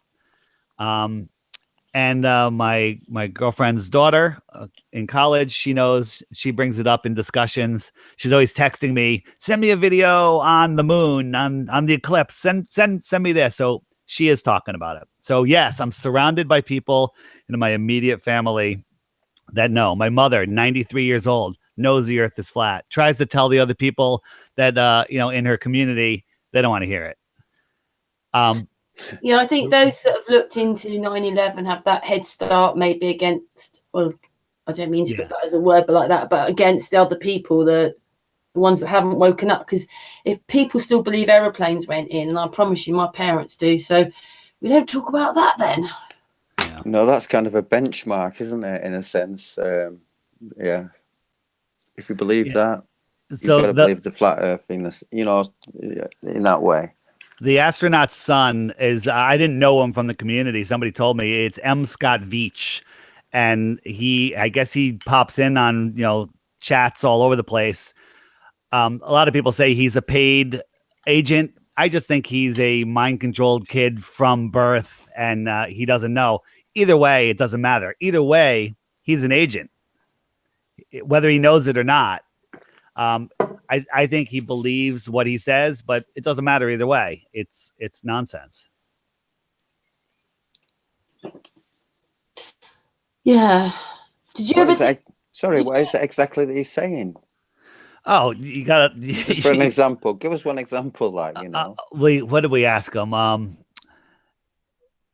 We asked.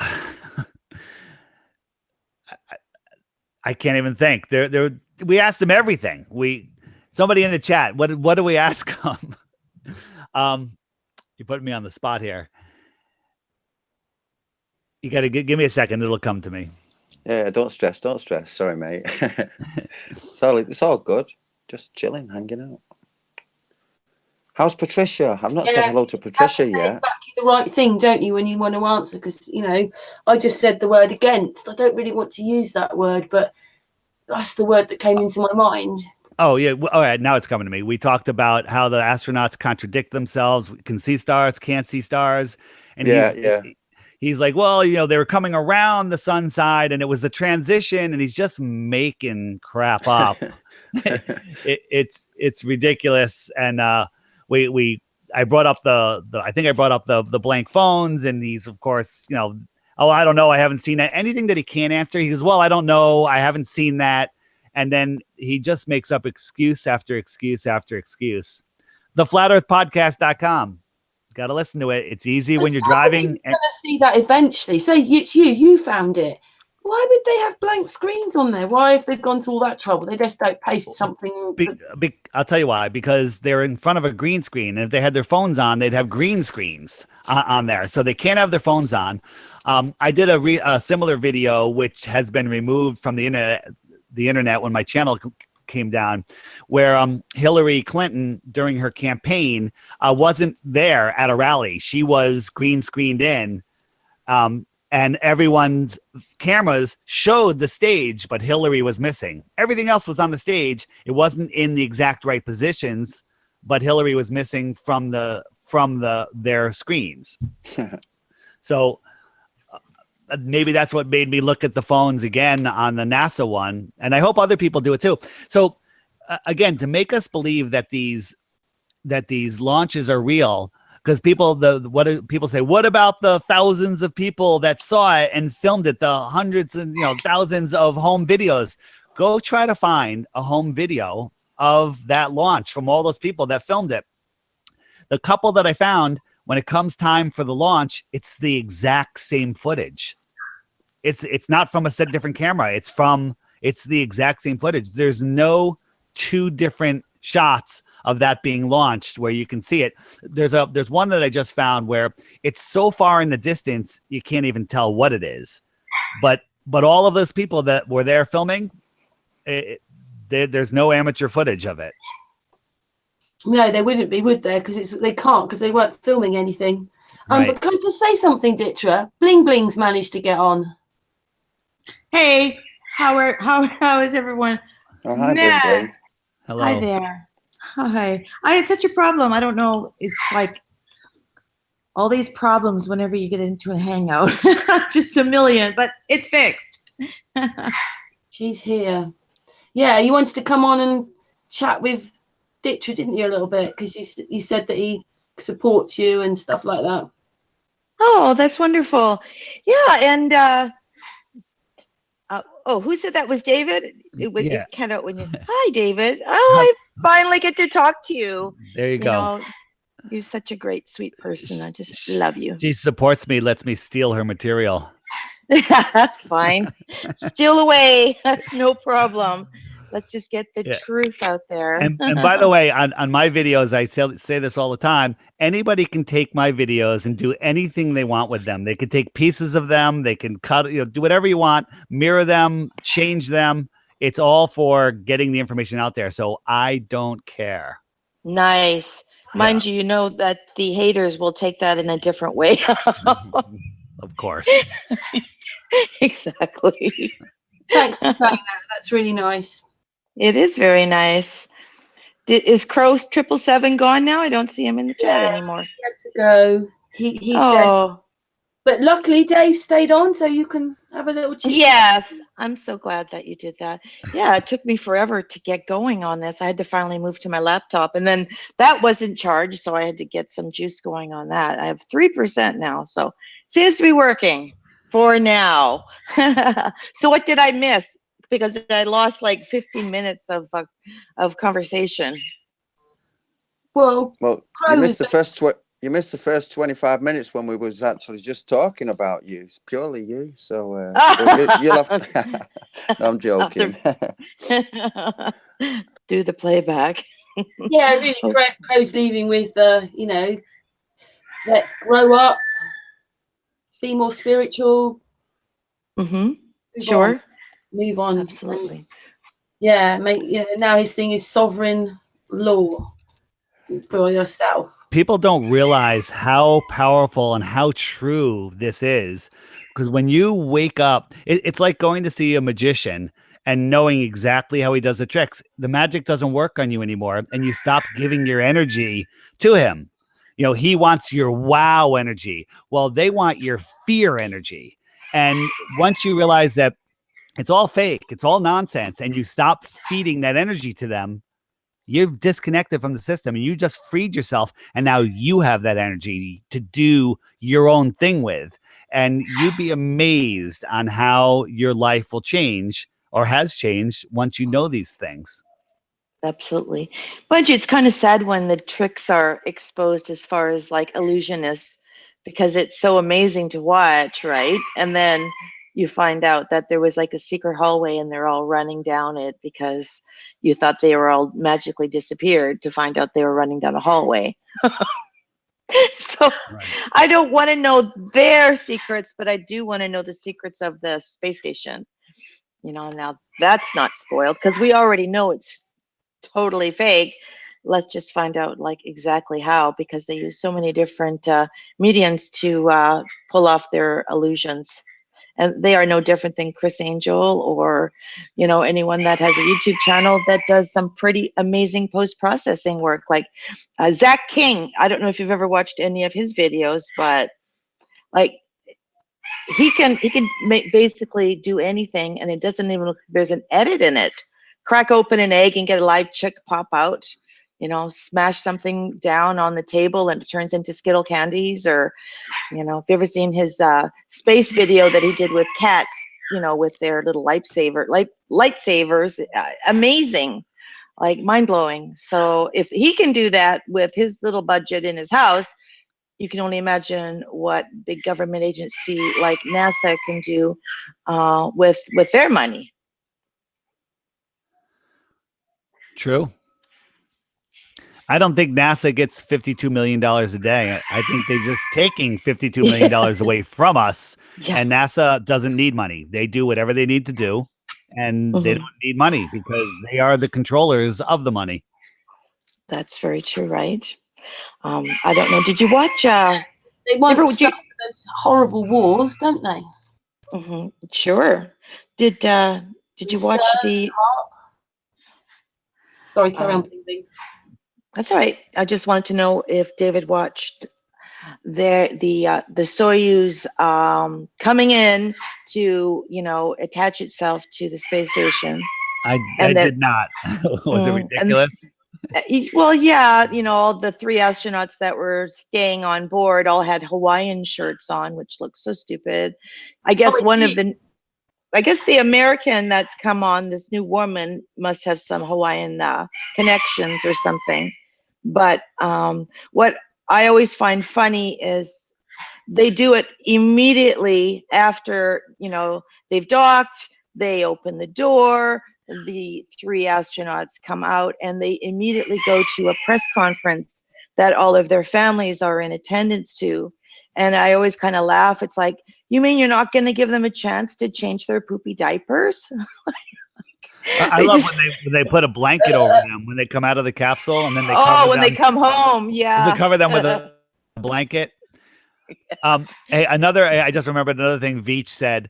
The famous press conference of you know, Armstrong and the other guys where they're all depressed. He said that's because they had gotten out of quarantine the night before and they went to a bar and they were hungover. Yeah, baloney.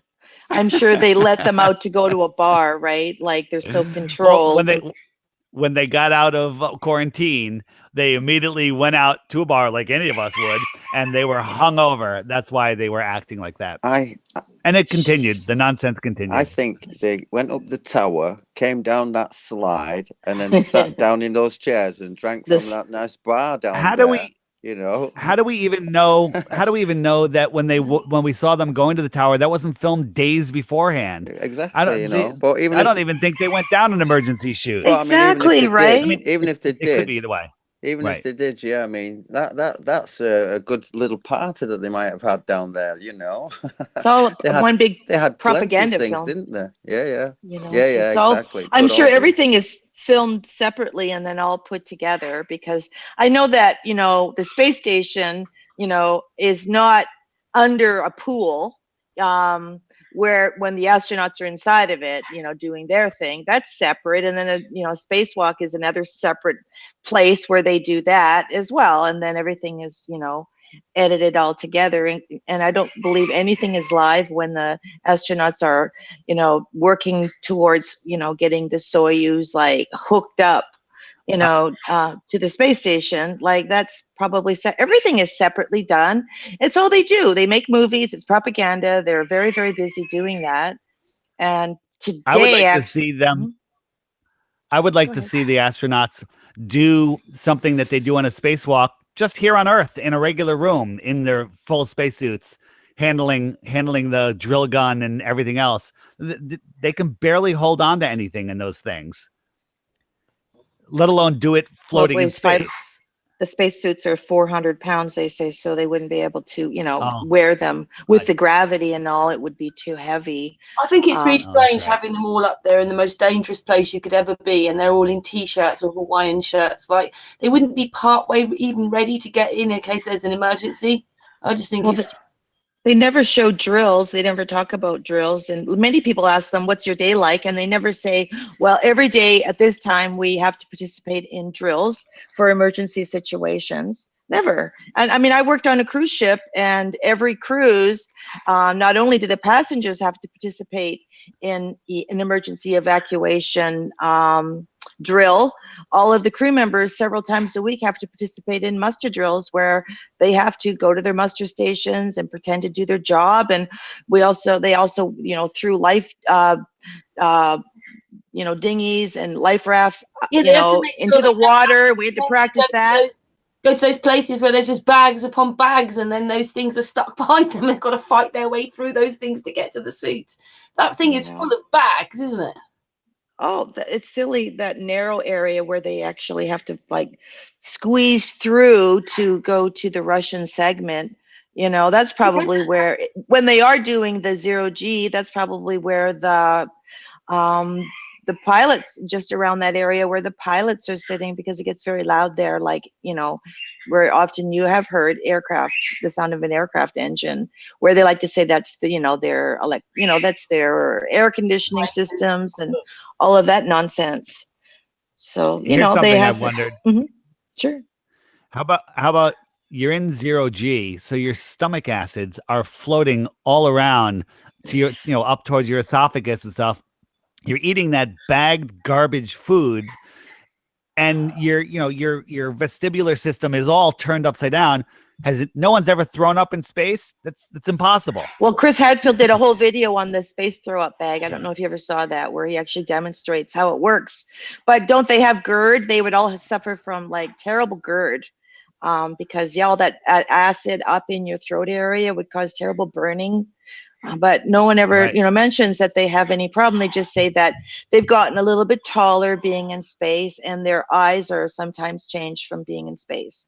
Hey, But Bling, they answer it like the subliminal. Up is down, and down is up. It doesn't really matter. It doesn't really matter which way they are. They're always the right way up.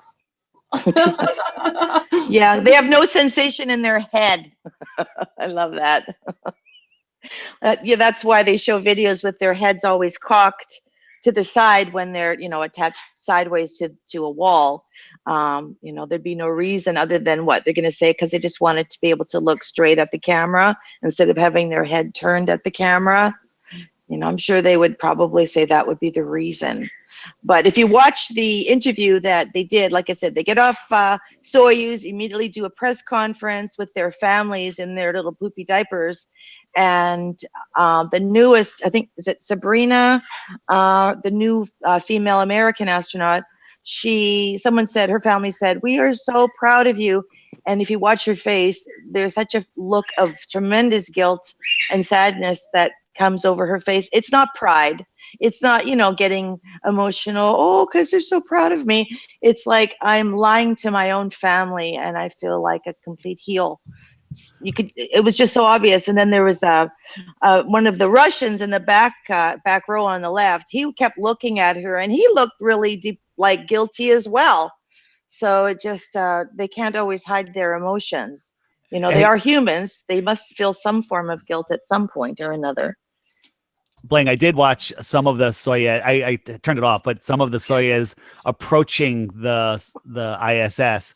Yeah. What, you got 3 big tubs of lard in there. If they move around, what about the inertia of them making the spacecraft tumble? I mean, imagine you're in a float in the pool and somebody moves. It moves. They never show inertia, never. And then of course in the beginning they had exercise equipment that they said was not attached, or that was attached to the wall, and they were concerned about this problem. So now they don't have it that way, but If you've ever watched, and they barely ever show them doing this daily exercise routine, that a lot of the astronauts will forget that they actually do that in an interview. They'll give a whole schedule of a daily, the daily things, and not mention that's supposed to be 2.5 hours worth of exercise. Yet astronauts come back from space even fatter than they left. Like Scott Tingle looked like he had gained a lot of weight in the 6 months that he was gone. But if they're doing daily exercise for 2.5 hours, you would think this guy would be looking pretty darn fit after that. Considering they also say they have to eat a lot more calories while they're up in space, so like, why didn't they come home lean and hard-bodied and some muscles, and none of that? They just looked fat, flabby, the same way they showed up. Because their bodies aren't working against gravity. That's the argument they're going to say. It's an endless argument. There's no winning. So yeah, where are you going to go? That's true. But how did they get more fat than when they left? It's hilarious. They never show them now doing any exercise. And the machines that I have watched, there was one in particular, and I'd love to see that again, where it was like a bungee cable. Astronaut got his feet firmly planted on the floor, and he's doing like a deadlift. So he's lifting up, bungee cord is getting tight. But as he lowered the bungee cord and there was slack in the bungee cord, why was his feet, his heels, not lifting up off of the floor like they should have been? Because they didn't have the tightness of the bungee cord to hold them firmly against the floor. That makes absolutely no sense. But I haven't seen them do that in a long time now. I don't know if they still have that particular machine. Well, they do show it a lot in videos where you see this big square looking metal thing attached to the wall that sometimes moves up and down. I think in the video where all three of them sort of disappeared at the end, that thing was moving up and down quite a bit. That's supposed to be that machine that they do these deadlifts on, yet you never actually see them doing any of those things, and they certainly have not been talking about it. So there's just way too many inconsistencies. And when you watch it enough, and I'm obsessed with it, that's all I do. So they contradict themselves over and over again. And it'd be interesting. They go for the children. Oh, that's all they do, is go into every school possible all across the flat Earth to do these events. Yet their days are supposed to be blocked into 5 and 10 minute blocks. So where is all this free time to make all of these propaganda videos live? And then the ones that they do that are not live, that are just little like infomercials. And photographs of all the football pitch, of all the stadiums. Oh, that's lunacy. That would take hours and hours and hours. Drew Foysel has been taking photographs of every single racetrack across the world. Yet, when did he have time to do that? And what a great shot the guy is, considering they're traveling 5 miles a second. How is he able to use a manual focus, like he said, and be able to snap these amazing photographs? Just again, they're trying to now indoctrinate another group of people, which are like IndyCar racers. So, get another group of people on board in the false belief of space. It doesn't stop. It's just the indoctrination, finding new groups of people all over the place. But yes, especially the poor children and believe this. And it's not just, NASA's cameras rolling. We've got ISS cameras rolling. We've got JAXA's cameras rolling. JAXA makes videos all the time for the Japanese space agency to view and talk about. Like, it's nonstop. It's just like one big production studio inside the space station of making their videos to show the world what they're doing. Makes no sense where the extra time is to be doing 350 scientific experiments. They're doing science. Mm-hmm. That's what they call it. They do science. And the odd time they do throw out the name of an experiment. But for the most part, it doesn't seem like they really are quite aware of them. And they certainly say they don't really know what they do. They're just given the instructions on how to do it, and then they send the results back to Earth. And then when they're asked, after over the 20 years, what's the most amazing development that you have found in space? And all they can come up with was something recent where Peggy was said that they grew lung tissue in space, but that just happened in the last year. What about for the 19 years prior to that? Where are all these extraordinary discoveries? You know, they just don't exist. They're constantly studying fluid. If you don't know after 20 years how fluids behave in space, I guess you're never going to know. But that's all they can ever say over and over again. I mean, you just, when you watch it all the time, you start to see, you know, the inconsistencies of what's going on. I'm trying to find someone that lip reads so I can hire them. So when they're off camera talking to each other, which they often do, I want to be able to know what they're saying to each other. You know, wouldn't that be incriminating if you actually had them saying, like, be careful, you know, you're not paying attention to the monitor very well. You almost made a mistake with the microphone just now, or whatever it is. Wouldn't that be great? I just haven't found a lip reader yet that doesn't want to charge me like $400 an hour or something. I was quoted with 2 professional companies. Well, I'm not going to pay that, but I'm more than sure. Like Dave here, you know, like you watch it over and over again for your video, and the more you watch it, the more pathetic it looks. Oh yeah, you know, Every one of the space videos I've done, I've grabbed a piece of video and said, okay, I'm going to start looking at this. And every one, I'd never had to go to a second one to make a video. Yeah, you find. I just, any of them, you just zoom in, take a look, slow it down, put it in a movie editor. Sure. And you start picking it apart. Like, oh, perfect. I'm going to make a 1-minute video. You know, 7 hours later, I'm still finding things. Well, the launch one you did was so brilliant, you know, with the fact that nobody had anything on their iPhone screens, and that weird path of clear sky that was a straight lines that was just in front of the rocket. Like, that was very strange looking, wasn't it? Like, yeah, that didn't make any sense. Just everything is always very, very strange. I think that the astronauts go from, if they are still in Kazakhstan, they go directly to Star City for their 6 months, and that's where they have their secret hideaway, fake ISS movie set, and their fake, you know, buoyancy space set where they can do the videos where they do spacewalks. And, you know, have you ever thought this to yourself, David?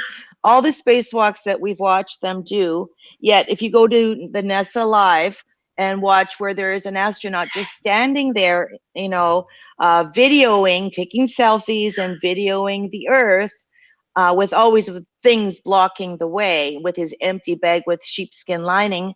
When did NASA give them that time to do that? Because they've never mentioned it in any spacewalk. They've never said, okay, now we're going to give the astronauts half an hour to go off and take some selfies, enjoy themselves, experience the vacuum of space, and take some footage of the Earth. Because it's not like they can leave on their own and go, oh, you know what, today I think I'll go out and do a spacewalk and just stand around outside and take some incredible footage of the Earth. They don't do that. It's all controlled. Yeah. So when were those videos made? I want to know, when did they take that footage? Because they've never shown it. The thing is, you can pick this apart all day. Take a look at their spacesuits. They're soft spacesuits with air in them. They go into the vacuum of space, they should explode. And a simple example anybody can do is take a plastic water bottle when you get on an airplane, drink all of the water before you take off, put the top on tight. Yeah. You know, and then go up. And you're still in a fully pressurized cabin where the pressure just went down a tiny bit, and crinkle the bottle up a little bit and watch the bottle expand. It expands. And that's in a pressurized cabin. I had a bag of chips once pop itself open on the plane. Yeah. That's exactly what would happen to these astronauts, to these spacesuits. It's done. You know, Mark Sargent did his 13th clue. Great clue. Yeah. Love him or hate him. I don't, you know, he causes a lot of controversy out there. Awesome clue. Sure. NASA's fake. They're never gonna invite anybody down and say, okay, go ahead, get in the spacesuit, get in the vacuum chamber, and you know, we'll prove it to you. If you know, because if they did have that available, they would have footage of the astronauts in the vacuum chamber wearing the spacesuit, but they don't.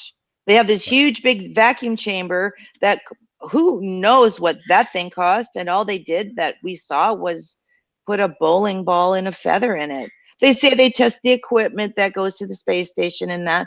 Well, why didn't they put Elon Musk's car in there then to see what would happen? Right.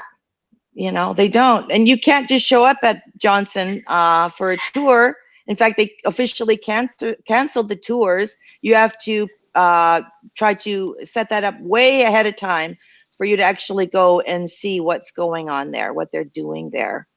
So they're never going to let Mark get into one of those suits and get in there. No, never. Never going to happen. And they just ignore us like we're crazy. And why should we prove that to you? Yet they seem to be trying really hard too by adding in extra little things that they say now, like the astronauts, you know, that are actually in Soyuz, and they're like, oh, look, I can see the curve, you know. And I think he said, for you flat earthers, yeah, there is a curve. We're really here in space. There's a curve. Did you guys see when Will Smith was talking with the ISS astronauts? No, Will Smith was? He only do celebrities. Yeah, just Google it. He was Skyping with them or whatever connection they use, and in the middle, he's asking them questions. He goes, "Is the Earth a globe, or is the Earth, you know, is the Earth flat or round?" He said, and then they're like, "Oh, it's definitely a globe," and that was the whole purpose of the call. Why did they let someone like Will Smith? We're all taxpayers. Because we all, you know, it's not fair. They should put. People will watch it. People will listen to him. People respect him. It's crazy. But you know, if they wanted to prove to all of us flat earthers that they are real, then why don't they set up something with us to just set it to rest for once and for all, right? But they would never. I think it was Neil or maybe Neil that said it. You don't have to respond to such idiotic requests. Flat Earth is nonsense. Therefore, you don't have to address it. Well, it's such a huge movement that it needs to be addressed. Anything to keep these. It's your thing about us all the time. It's not. But they keep talking about us. You know, is it? It's not like what there's an accident. Oh, they made a mistake and whatever. This has been completely sort of generated. All this. This is a web, a matrix. Everything's a lie.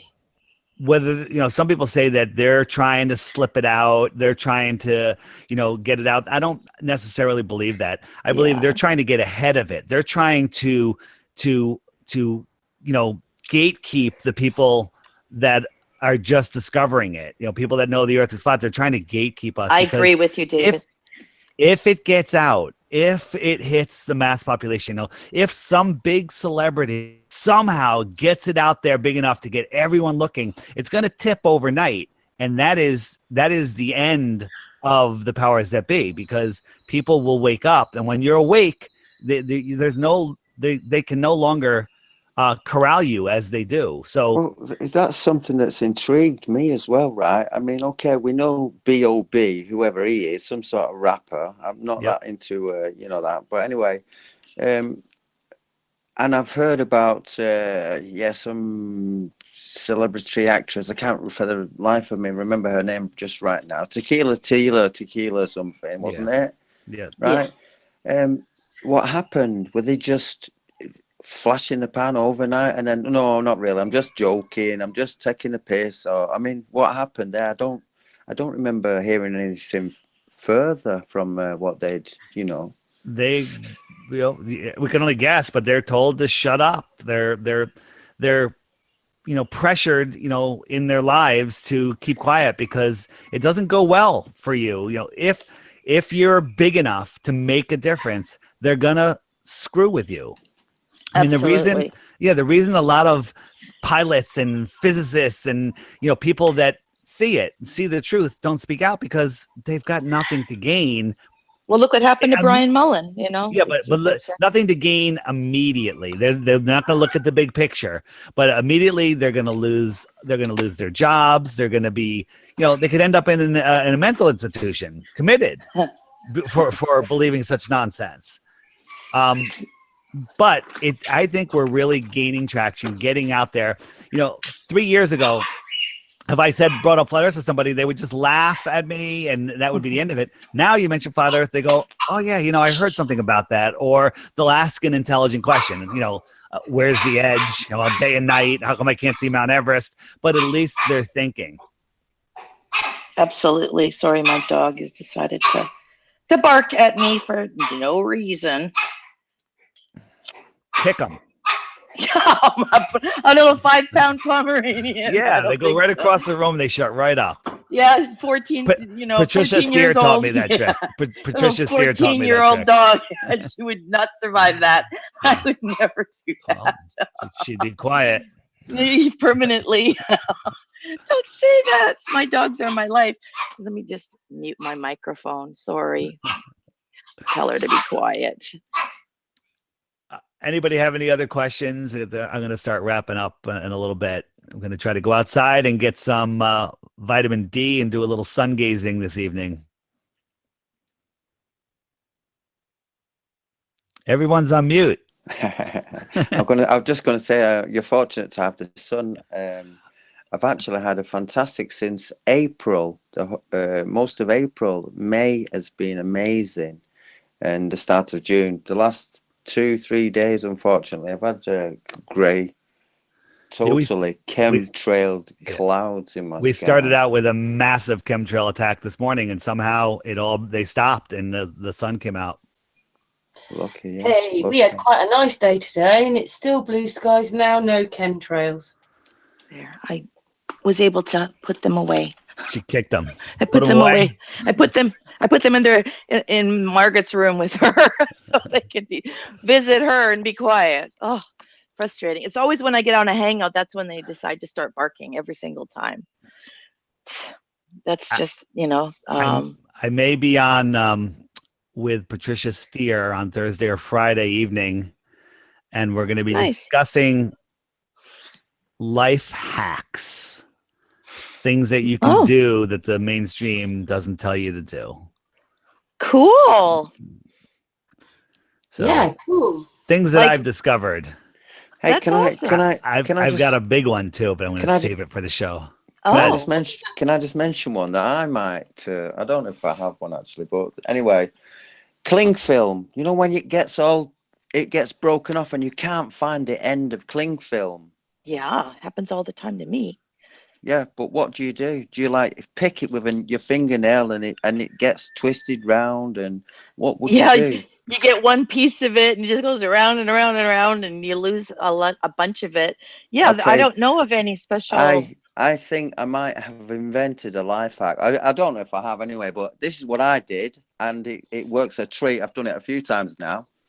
You rub it really give it like a Chinese burn. Grip it as hard as you can, and just rub it. And what will happen is you'll end up getting a little rim, and you can easily find it.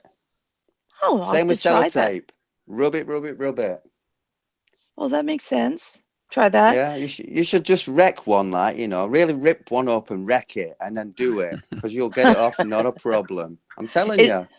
Oh, go do it now. Never had that problem. Is that the kind of hacks you're talking about, David, or is it something else? About life, health hacks, but you know what? That's a good one. If I come up with something like that, but different things to remain healthy and happy and stuff like that.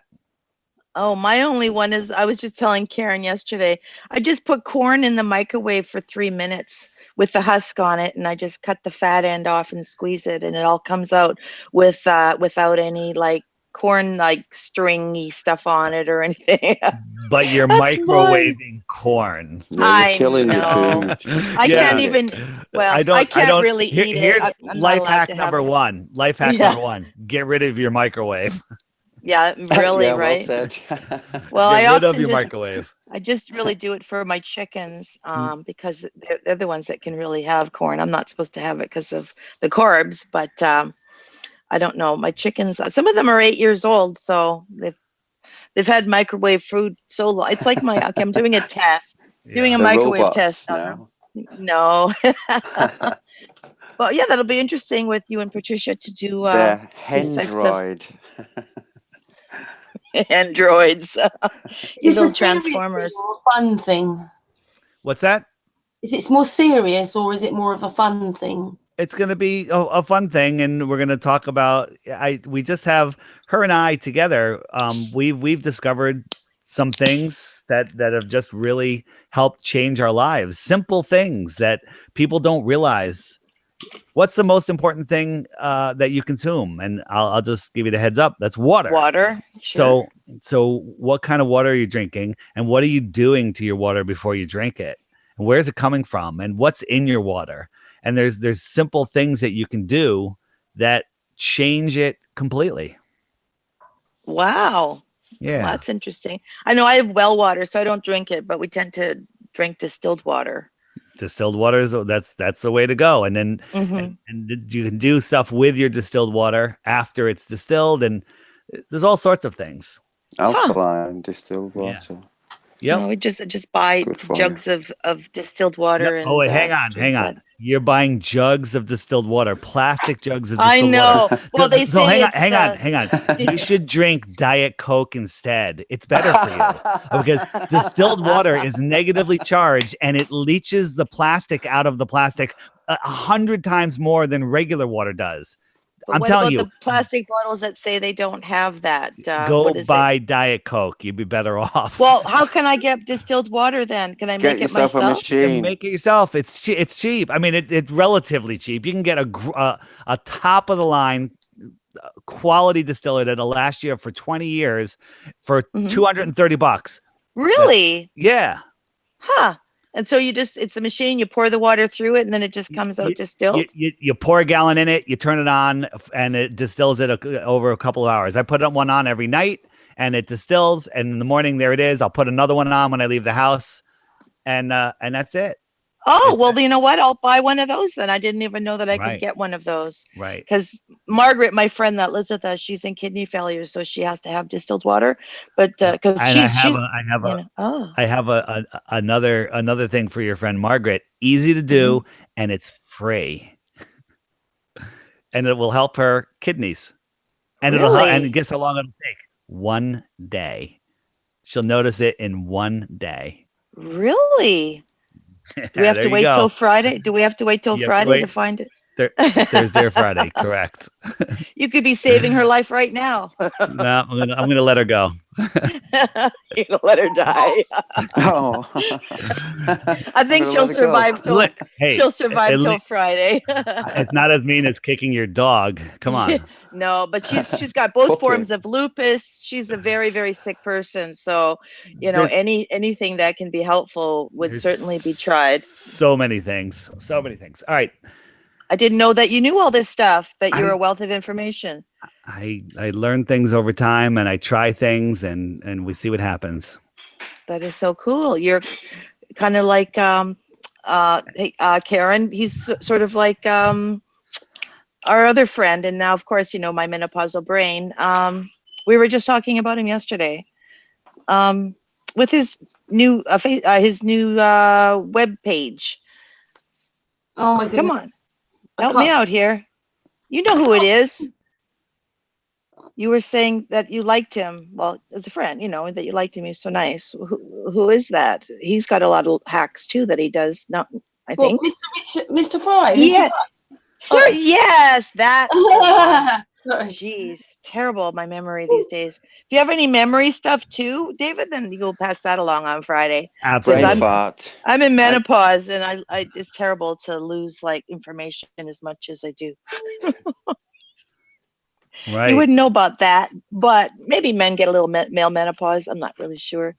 You just reminded me of another one, so I'm good. Ah, It's good. having a lot on your mind, though, isn't it? Nowadays, you've got more. It's on called your a menopause, not a womenopause. So I'm wondering why, Well, it's from menstruation, but it's from menstruation, which again is men, but it's menses actually. Is that with an N too? You see, it's all men related. it's Who from the knew? moon, from the Luna, you lunatic. Sorry. Yeah. Nah, it's gravity. Of course it's gravity. Has to be Density. that. I don't believe that people can live without the force that we call gravity. Oh yeah? Yeah, I don't think that we could survive. I mean, first your inner ear, your vestibular system would just flip out. You would be vomiting, and nothing would work. Your digestion wouldn't work. And I'm gonna Well, give that's you balance, isn't it? Yeah, all of that. Not things won't work. You need listen. If you hung yourself upside down, you're not going to digest your food so well. You can't stay up there very long. That's for sure. It's a big warning on those. Gravity. It's gyroscopic. That's what it is. Gravity is, or the force that we call gravity, that downward pull, is essential to human life. It might be the thing that gives us life. It's possible, but up on the space station, they'll say seeds wouldn't grow; they'd be just floating up, wouldn't they? Those little small, like marijuana. We live in a world where you can stick a seed in a pile of dirt, and food will grow out of it. Mm-hmm. Yeah, it's amazing. Well, they say the ISS has the same amount of gravity, except they're falling around the Earth. Yeah, they're falling around the Earth, and they're only 250 miles up. If you think about it, think of something 250 miles away from you, and now flip that upright. The ISS is that close and falling around the curve of the giant Earth. I know. It's so silly. It's lunacy, and I hate how they've got people so convinced that they're in space. Yeah. Like if it was even real, let's say, big deal that you're 250 miles in space off the ground. They make it sound like they're Star Trek and they're on another galaxy somewhere. Yeah, I mean, it's there, isn't it? It's corner shop style, isn't it? Really? If it's true, there it is. It's right there. But they get so excited that they're such heroes for being 250 miles off the face of the Earth too. Man, did these people capitalize off of this fame, though? Now Chris Hadfield is selling an educational product, that you can sign up for. His advertisement is on my YouTube channel, so I can, pay a bunch of money to have him educate me on how space works. Like, as if I would pay that. I don't think so. But yeah, it's funny to see that ad before I, break his balls on one of my videos. The irony there, right? I guess they match you with the topic or something on YouTube. You're funny. And I'm getting paid on that advertisement to break his balls. That's fine with me. I explained Bling Bling because I've made videos about NASA.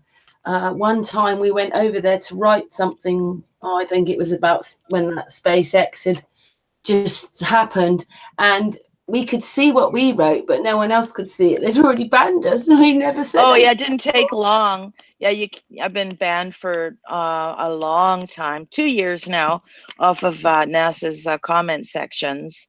So, but I still write. I know someone's reading them. Did I send you like anniversary cards? Sorry, did I send you anniversary cards every year? I went on the German live feed, and I was using Google Translate to post comments. I was typing German comments. Oh, were you? Yeah. Do you do German, or were you just translating it? Google Translate. I'd write it, copy, paste, drop it in, go back, get another one, and people were responding. Isn't that funny? I'll do that on the JAXA site with all the Japanese people writing. I'll do the same thing. And there are people that don't believe it either in Japan. So we're, JAXA doesn't have a lot of fans either. There's a lot of people waking up to the foolery. So it's nice to see that. It's not just Americans and Canadians and people from the UK. They never want to be on it with all those wires. It looks like they've never cleaned it up. It's a tip. And then all these wires, which just stick out everywhere, that they never hook up in them, or, like there's wires everywhere. You wouldn't want to be up in that. Well, I wouldn't want to be up in that. Well, you think you'd be ripping them out of their plug-ins with your feet as you, travel through there. Makes no sense. Hey, before I go, for people that are looking, when you're talking to people that don't know about Flat Earth and you're looking for a good place to send them, we've built a website, theflatearthpodcast.com, and there's a section called Must See Videos, which have taken a lot of the great videos, and then there's subsections in there where you can sort them by different categories. So if someone's saying, hey, where can I get more information? Send them there. It's free. Also, we have, there's a page, we're adding more to it, where we have downloadable artwork that you can print yourself. We have a trifold, which is it has the top 10 reasons, and it has websites to go to. You could just download that, print it out 2 sides, fold it up, and hand it out. If you have a conversation with someone, you just give it to them. Also, there's a link on there. You can customize it. If you have a hangout, a meetup or whatever, click the customize button, and we'll customize it for you, and then give you the PDF, no charge. So Nice. It's good. I just outreach posted stuff. it.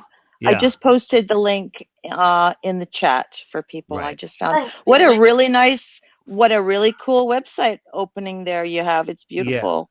It's very cool. It's got a ton of stuff there, and of course the podcast is there. But you can just, if you have a podcast player on your phone, which you do, most people do, don't even know it, just search for the Flat Earth Podcast, and it's good stuff. Fun. And there's a Facebook group as well. I linked to that. The Flat Earth Podcast. There you go. Thanks. It's all there. And Twitter, the FE Podcast. Ah, nice. And I'll have to follow that. If anybody, the trolls hit us hard on iTunes on the reviews. So if you like it, go and give us a positive review to counter the troll attack. Well, I'm sure it's not that many trolls. It's just a few people with a lot of sock accounts. That's all they do. Yep. Dave was rescuing me from one of those last week, weren't you? I probably was. Yeah. Saw you deleting some of them. It's one night they came in. But anyway, thank you so much for your time. And thank you. Yeah, it was great that you were on with Crow, and you've had a chat with Bling Bling and us as well. So that's really great. Yeah. Thanks, Bling. Nice to finally talk to you. Yeah, it is nice to finally talk to you too. I love you. You're so great. You're such a great person. You were one of my first followers on my channel, and that was really supportive, and I really appreciate that. So thank you. You're welcome. Yeah, I want to say thank you too for coming on. It's always nice to hear you. And also, if you have a small channel, 10 followers, it doesn't matter. Put out a video, and if you wake up one person, they're going to wake up somebody else, and it just goes on and on and on. We all started with 10 subscribers. Yeah, right. And just put it out there. All you need is just one interesting video, and then share it with some people, and it goes and goes. Sure. I have 7,000 subscribers now, and I had my first viral. It went to 114,000 views on one of my more recent, my first fly video. So yeah, it doesn't take long, people. And when you get people telling you that, thank you, you woke up my mother, I mean, that means a lot. It makes it all worth it. It fixes all of the negativity and the threats and, all of that. It just makes it worthwhile when you get those type of positive comments. So guys, don't forget to, if you watch our videos, to make a positive comment. Just, you don't have to write out a novel, but write out a couple of words. And make sure that you hit the like button, because it does help that our videos come up faster in search engines when you do that, and we appreciate it. And also share them. Yeah. If you don't like it and you think that you have proof of the other, explain it properly. Don't just say, hey, Flattard, you don't do science, because on my channel, that's just not going to show up. I love comments that ask a question or explain a counterpoint of view. I'll highlight those. I'll pin them to the top. Unfortunately, I get, all the good comments, and I get just, I believe there's a lot of AI bots in there just making ridiculous comments, and don't waste your time. They're not going to show up. Exactly, when you have the filter set. And I have all the filters set for all the foul language. So for the people, that follow me, that, are supportive, please don't write any foul language in your message, even if, you're saying something against NASA, because that's going to end up, in the held for review section. And I have 2,400 somewhat messages sitting there for me to go through. It takes me a long time to get to things. So just say something without using the foul language, and then it'll be posted immediately. Because I don't want. And go ahead. Unfortunately, some of the good comments get lost in the groups, because right now my SpaceX video is getting about 100 comments an hour, because it's going viral some way. but I can't go through all of them. So I'll check off the ones that I can. If you write a novel, I'm not going to read it. I just don't have the time. I apologize. So just keep your comments short and to the point, and hopefully you can get them out there. Yeah, I mean, we all try to, do the best we can. We love our subs, we do it, we do it for you guys, so you can keep spreading the word to other people that are, skeptics or fence sitters or complete ball heads. We do it to help wake those people up.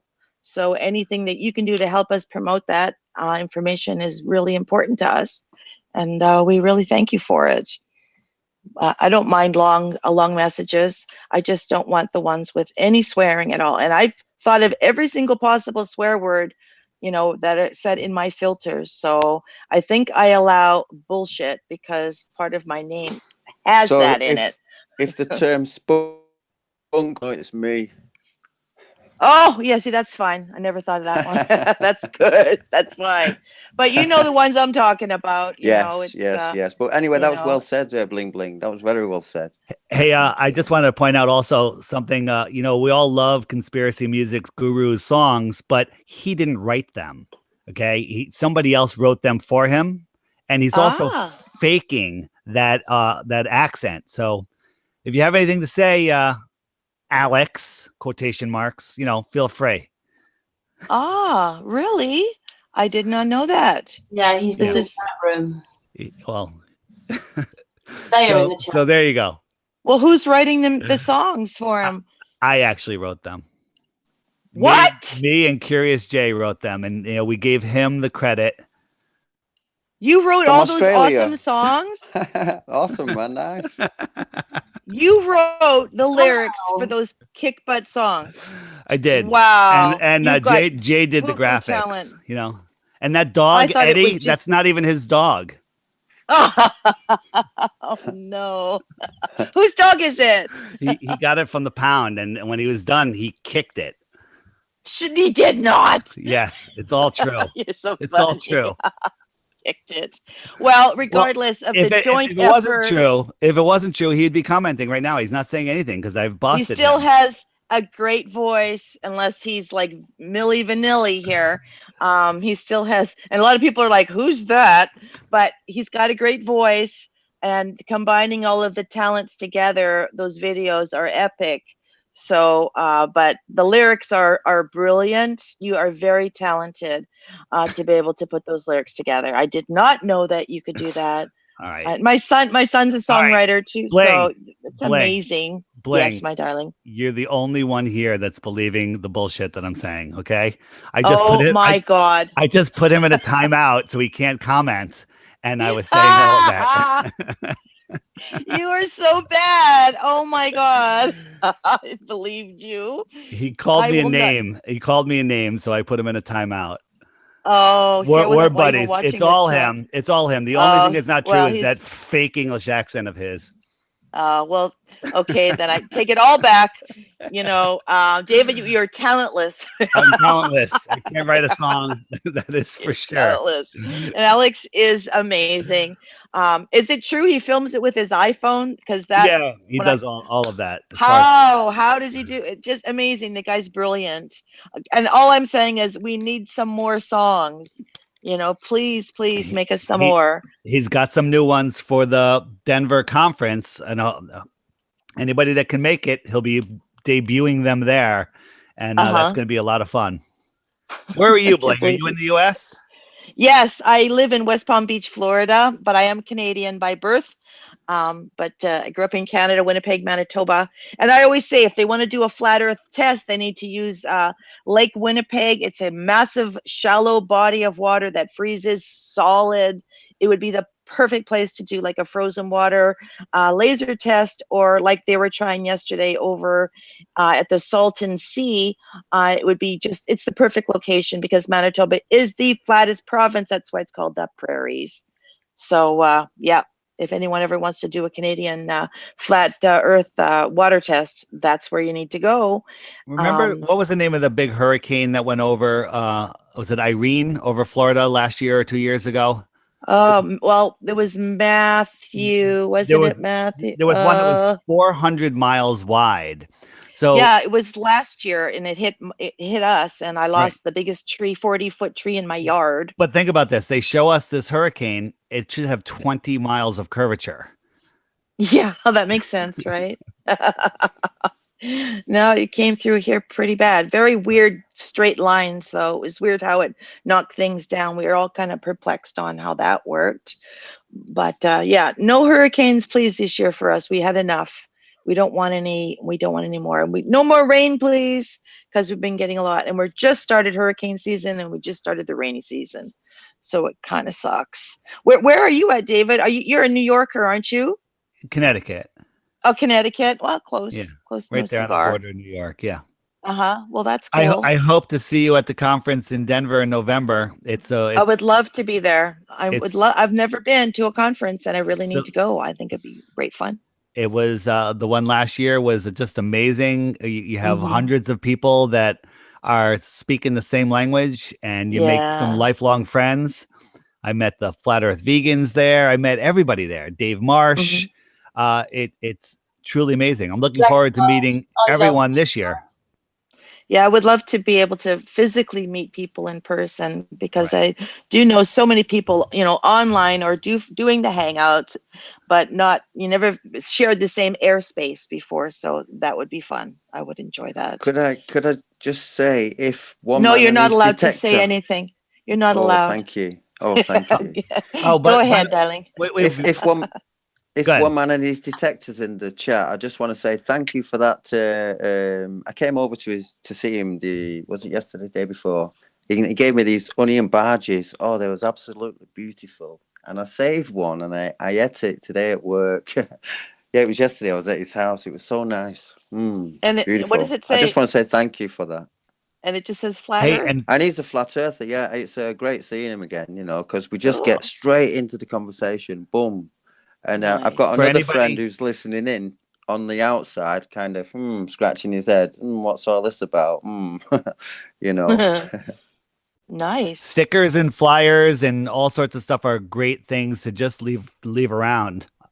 Hey, didn't I send you a link of the best that we could do with the California meetup? Flat Earth Dude was there, and we streamed through him, and then Bling Bling was there, Russian Vids was there, the chat room was there, obviously the people were there, and Patricia Steer was there, and Rob Skiba and Mark Sargent. So we did our best the other day to be there. Does anyone have somewhere like a PDF where we could go to, like maybe on your website, David, where we could actually print off flyers that are all nicely made for us already, that we could just... Yes, on my site. Nice. It's there under FE artwork. Nice. And check out the trifold at the top. It's amazing. It's fantastic. And if somebody's interested, you have a conversation with them, you give it to them. I leave them. I put them on bulletin boards in delis or wherever I am. Sure. I leave them on. If I go to a restaurant, I'll leave some around. If I go to a burrito place, whatever, I'll put some on some of the tables, and they'll watch, and people will sit and they'll look and they'll get on their iPhones. It's crazy. Wow, that's a great idea. And I'm going to print 20,000 of them and bring them to the Flat Earth Conference, and I'm going to give them out in bundles of 50 to anybody that wants them. If anybody wants to go to the conference and is planning on going, you can get a 10% discount with using the code FE podcast, no spaces. FE for Flat Earth. FE podcast. Get 10% off. It's worth it. I would say I've never been to Denver. I'd love to go and see it anyway. So what is stopping you from going? How come you haven't booked a hotel room yet, which you don't even have to pay for until the time comes? I guess it's just a matter of getting Margaret to agree to babysit all the creatures here. I rescue a lot of animals, so that's really what keeps me here, is all of the animals that I have to take care of. So make it happen. I can make it happen. I can make it happen. And you get to meet Karen B. I love Karen B. Karen B might be in the chat room. Karen B. Karen B and I are thinking about doing something together. So Karen just texted me. She said if you don't go to the conference, she's doing nothing with you. All right. And there are still tickets available because last year they sold out so quickly. They did. That was He made it. ridiculous. Yeah, he made it expandable. The hotel is filling up, so if you want to go and be in the main hotel, which is a little pricey, not too bad. Book it now. Otherwise, there's plenty of other hotels and VRBOs or whatever. Make it happen. Right. Make the plan. Manifest someone to take care of your puppies. I'm on the website. And go out there. I'm on the website. What I'm going to do here is I'm just going to post that link now in the chat. So there's also a link. There's also a link at theflatearthpodcast.com, but promo code FE Podcast. FE Podcast. Okay. Okay. Can I just say shout out because I can see their name? Hi, Joe Mama. Had a bit of a chat with him on Saturday, and Martin Leakey's in the chat room as well. He's been listening in. Hey, Martin. Oh yeah, Karen. Hi, Karen. I really do want to. I need to go to a conference. I need to be there. I need to be with my peoples. It would be a lot of fun. I'm sure we'll meet up with Flat Earth British would be good too. Sure. Is that Martin Leakey? Yeah, Martin. Yes. Martin did a great presentation at the UK one. I know he had to leave early. He said that he would love to go to Denver. Hopefully he can rally up the ability to go. I'd love to meet him. Oh, so it's November. He too can meet Karen B.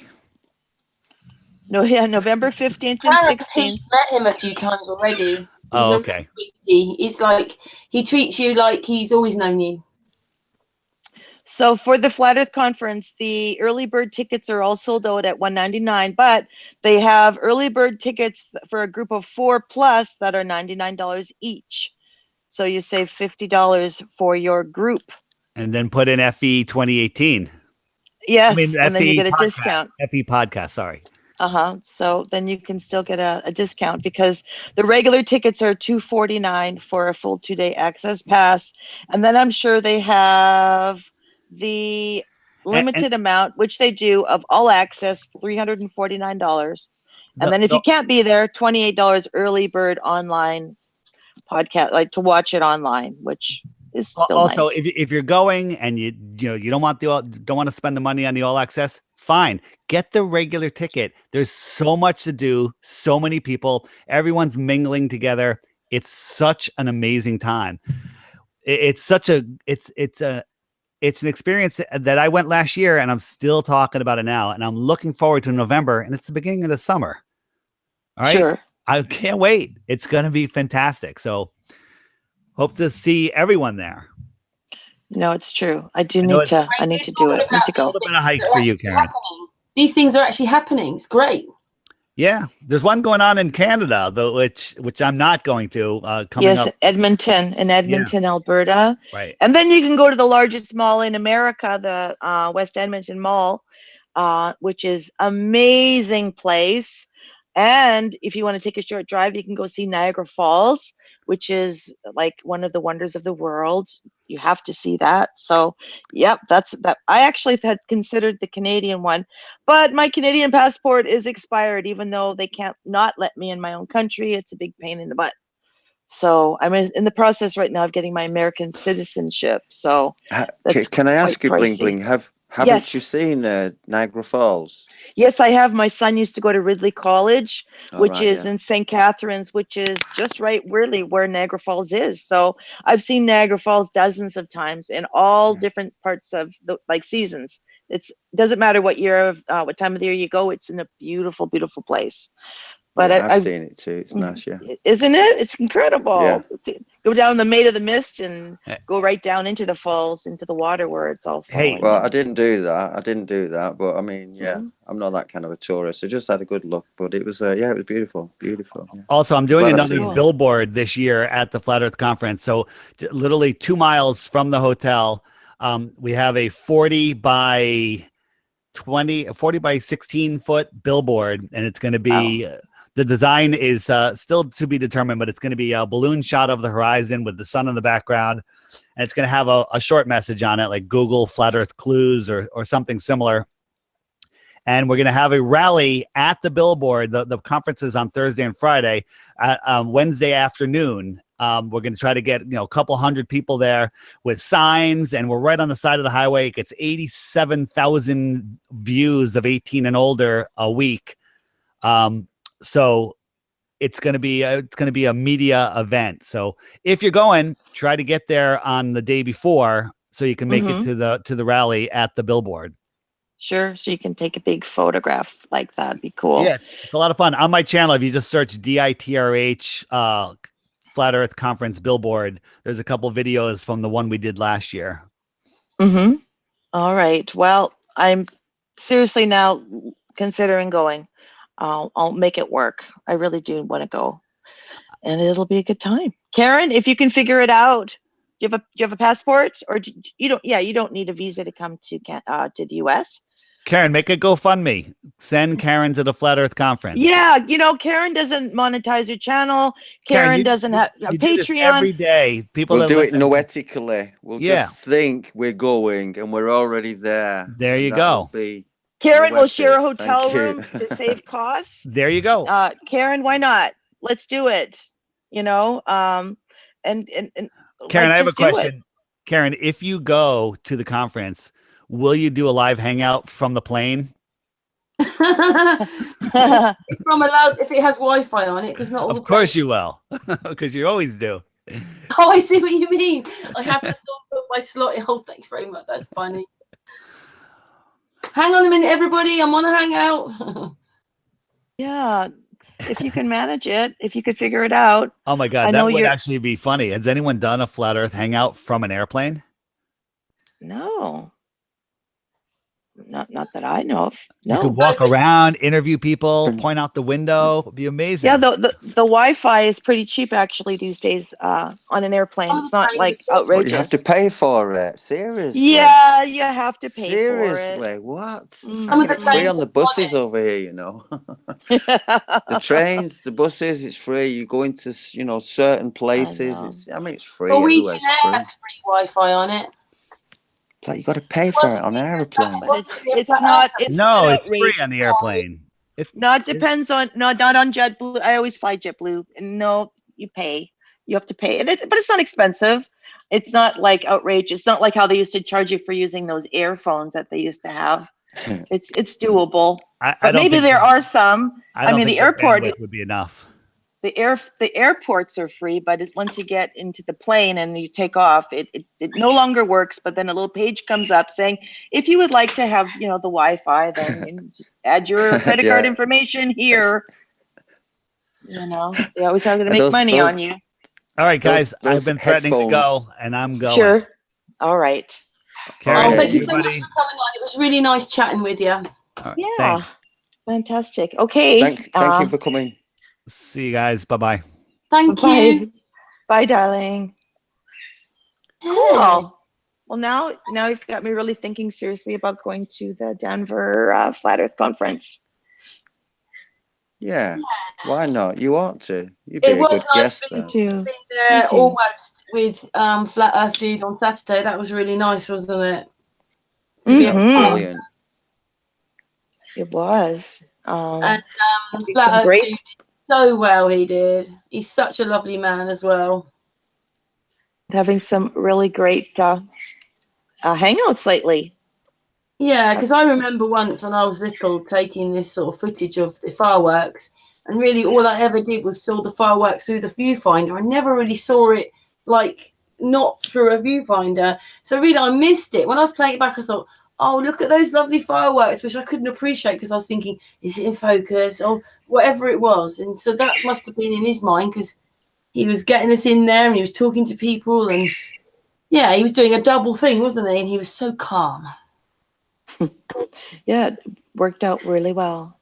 Really super well. Russian vids come on. Mm-hmm. And we got a hello to Rob Skeeber, Mark Sargent, Patricia Steer, and all the people, even Joe Mama is in the chat room. Well, So there you go. Great stuff that was. It was nice. It was. Yeah. Well, hopefully you can go Bling Bling. Yeah, I'm seriously considering it. Why not?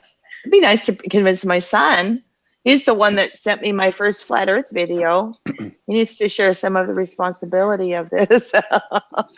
I was talking with my son the other day. It was his 16th birthday, and he was kind of lecturing me, preaching globe. He was preaching globe to me.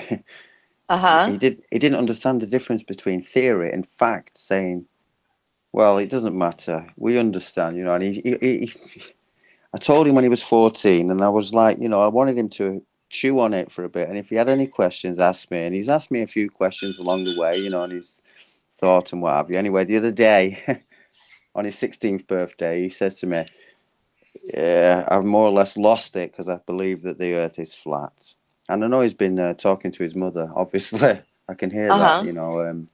But no, maybe he'll come round one day. Maybe it'll be an impossible task. But the ball's out there, you know. He knows what I believe, and I truly believe. There is no doubt in my mind. No doubt. Yeah. No, there is no doubt for any of us, really.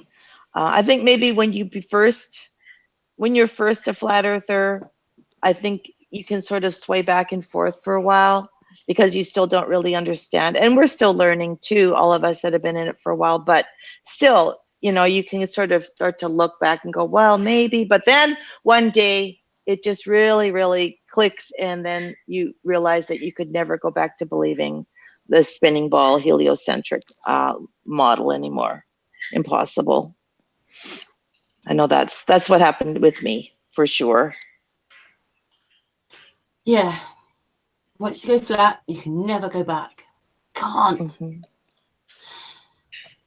Well, if you do, it's because of some force has forced you to, but you're still a flat earther. You just can't be vocal. It's not going to be easy, but I much prefer the truth. Actually, I have a hard time understanding how anybody could, you know, be flat and then go back to being a glober or whatever, you know. I can't get my head around it, because when I was truly debating this for such a long time, honestly, thinking I'm not seeing something. There's something I'm not seeing here, you know, really, like, oh God, I procrastinate too much. I do. It's a trait that's not very, I'm not very proud of it, but I do procrastinate way too much. But it's so obvious, really. Common sense tells you. We're listening to Crrow the other day, says use basic common sense.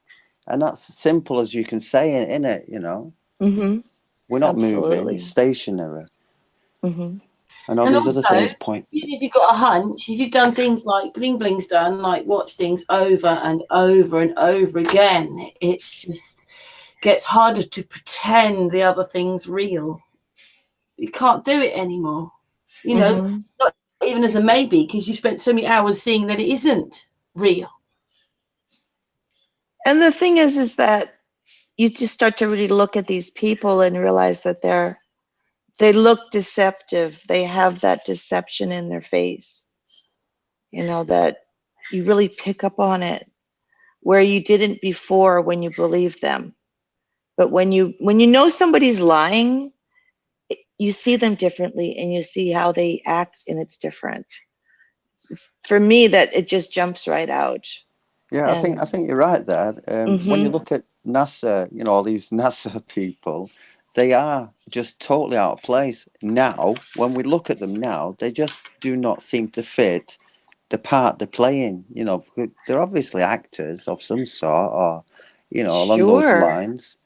They do not fit the part. And they don't fit the part of the real personality that someone would, let's say there really were astronauts and this was all real. Yeah, you know, you think that they wouldn't be sitting there doing these live events and being like talk show hosts and acting silly and doing they would be nerdy, they'd be wouldn't they? Serious-minded, nerdy people. True, exactly. Not all. Do you remember all the way they are? Do you remember the episode where there was a big conference, a NASA conference? They're in some sort of a hall, and they've got these. Yeah, they're there. The NASA guys, the head honchos and what have you, and they were asking questions from the audience. They couldn't answer they couldn't answer Oh, the you're talking about Curiosity, the Curiosity press Mars. conference. Yes, yeah, that's Oh, it, yeah. yeah, They couldn't, when yeah. Adam, the dark-haired guy, didn't have an answer to anything. And everything is in a compartment, of course, in NASA, but the simplest things like what file compression did you use to send this very important photograph back to Earth, which was supposed to be the whole reason they went was to take photographs. And he did not know that, what the compression was, what type of, was it a JPEG or, you know, what kind of a PNG, what was the file? And everything was, oh, I'm looking for my friend, is so-and-so in the house? Yeah. They'll pull that information. Like that, how embarrassing that must have been when the guy didn't have an answer to not one simple question. Yeah, I think if we look back on it now, it's even more incredible. You know, the more you see it, the more incredible it is. Really, you could make excuses for them then, but not now. Not when you know they you know, you're supposed to be the project director, you know, program manager, project director, whatever his title was. You know, you should pretty much have a good roundabout idea what every single person is actually doing, you know, like what their job is. And then you have a meeting with them and it's like, how's that going? Have you figured out the compression yet? How is that working? You think that camera will be good? Or what's the camera, you know, like all the little questions. There's a chain of command, there's a hierarchy, and before they do anything, every morning they will have, you know, a pre-briefing, a morning briefing where they will talk about what position, what person is doing. Exactly. Yeah. I've seen it, I've done it, you know. I worked for a huge corporation. I was a head trainer. I know exactly how meetings like that go down. Yeah, and me too. Yeah. Makes no sense that he didn't know anything. No, exactly. It's just so out of place, like I say. Now I googled all the names one day of the people that he said, and yeah, those people really do work there. Like they've covered all their bases very well as actually having these actual people in these positions. But I mean, just like how they did the moon landings, those people all sitting in front of their computer terminals believed that it was real. There was very few that knew the actual truth. You know, they thought the data they were getting back was actually coming from the moon. You know, they were excited. That was all real stuff. They had to do it that way. It would be too many people in on the lie. So very, very few people actually know it. They just contrived the whole thing, just like they're contriving the space station. The people that's sitting there in, you know, all these different areas all over the world, you know, with the mission control, they all believe that it's real too, except the very few that are in on it. It has to be that way, or to be too many people knowing the truth. And yes, it would eventually get out. But if you believe what you're doing is real, of course you're going to defend it because you believe it's real. Then you get the odd person that did work there. And there was someone in the chat yesterday. I was just listening to Jeranism when he was at the Salton Sea, and there was someone in the chat that was saying his father used to work for NASA, and his father himself told him that none of it was real. So a lot of those employees do know the truth, and they will eventually spill their guts to a family member, and then the family member will come on, and you know, there you go. And just like the other people that we really have within the movement that are ex-employees, ex-subcontractors for NASA. You know, like, I mean, they overheard, they saw things. They saw that a box space. We've got the speed and the power of the internet now on our side, you know, which we didn't have years ago. I mean, when things were like, you know, word of mouth or, you know, by post. Now it's incredible. We can talk to each other. We've all said it. We know what we've got. We've got something, the world's biggest library, you know, the world's biggest resource. And to put this to our uses, that's what we need to do, don't we? And what we are doing, we're finding information left, right, and center. And it's it's a good thing, really good. So I'm just Yeah, if we didn't have it, we wouldn't have gotten this information. Everyone would still believe we're on a spinning ball. We wouldn't be able to, we were just talking about this too the other day, would be pen pals. We'd be writing letters to each other. We wouldn't get anywhere. So thankfully we have social media and things like this to be able to talk about it and just keep spreading the word until they eventually maybe shut us down, and then we'll find somewhere else. We're not going to stop. Doesn't matter what they do to us. We'll keep going. We're all committed. We've committed our lives to this, and we're not about to stop. You know, and that's just the way it is. Thankfully, a lot of the people in the movement are self-employed. They don't care what people think. They put their real name and their face out there, and it doesn't matter. But Well, sadly, there is go ahead, Karen. we're coming together. Yeah, we are. Some of us becoming better friends as well through it. Sure, like us. You know, Karen and I are great friends now. You know, so it's just been wonderful. I've met so many fantastic people. So I lost my ticket. I actually wanted to see. You're on a timer when you buy a ticket. I was just like opening all the windows, looking for flights. The flight's actually quite reasonable from where I live. So that's actually pretty cool. I'm not sure what the hotel charge is. Are they giving a discount on the hotel for people that are in the conference? I don't know. Click it and see. Hey, Bling Bling's going to do a live booking on the Sun Moon group. Right. Check her out. So it's live booking to the US conference. Great. It's going to be at the Crown Plaza Denver Airport Convention Center. So that makes it convenient. So you're right there at the hotel. So I'm assuming that you don't have to take like a train and a bus and a taxi. You know, like some airports are so big that you actually have to, you know, park your car and then travel a far way to get to gates and whatnot. But if I remember rightly, I don't think Denver's too bad, actually. I don't think Denver is that big. So He's writing in the chat room to you. He said, what is it? Bling Bling, flight round trip with bag were $290. Yeah, no, that worked out for you. But I'd be well, I have three options. I can fly out of Miami or Fort Lauderdale or West Palm Beach. Of course, West Palm Beach is where I live. That would be closest, but normally they charge you a lot more for the convenience. I don't mind driving to Fort Lauderdale or even Miami, which is really only 90 miles away. So I can do any of those three because I'm going to look for the best deal, of course, on my flight. I don't want to overpay.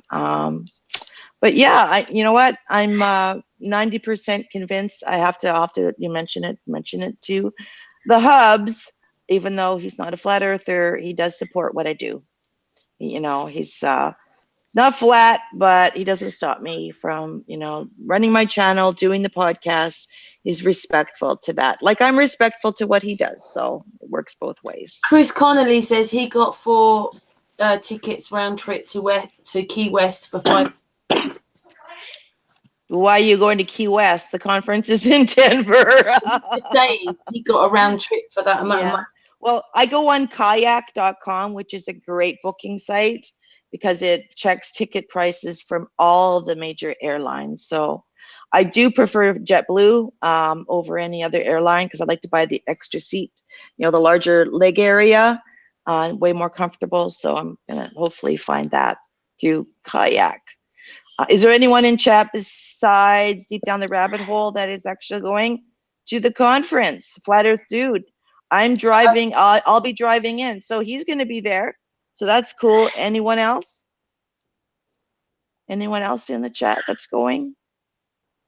I'm sure there's plenty of people that are.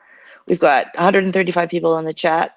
But do you happen to know, David, how many people have purchased tickets? Someone said Joe Mama's got 4 tickets. So yeah, just people in our chat. Quite a few of them are going. So pretty cool.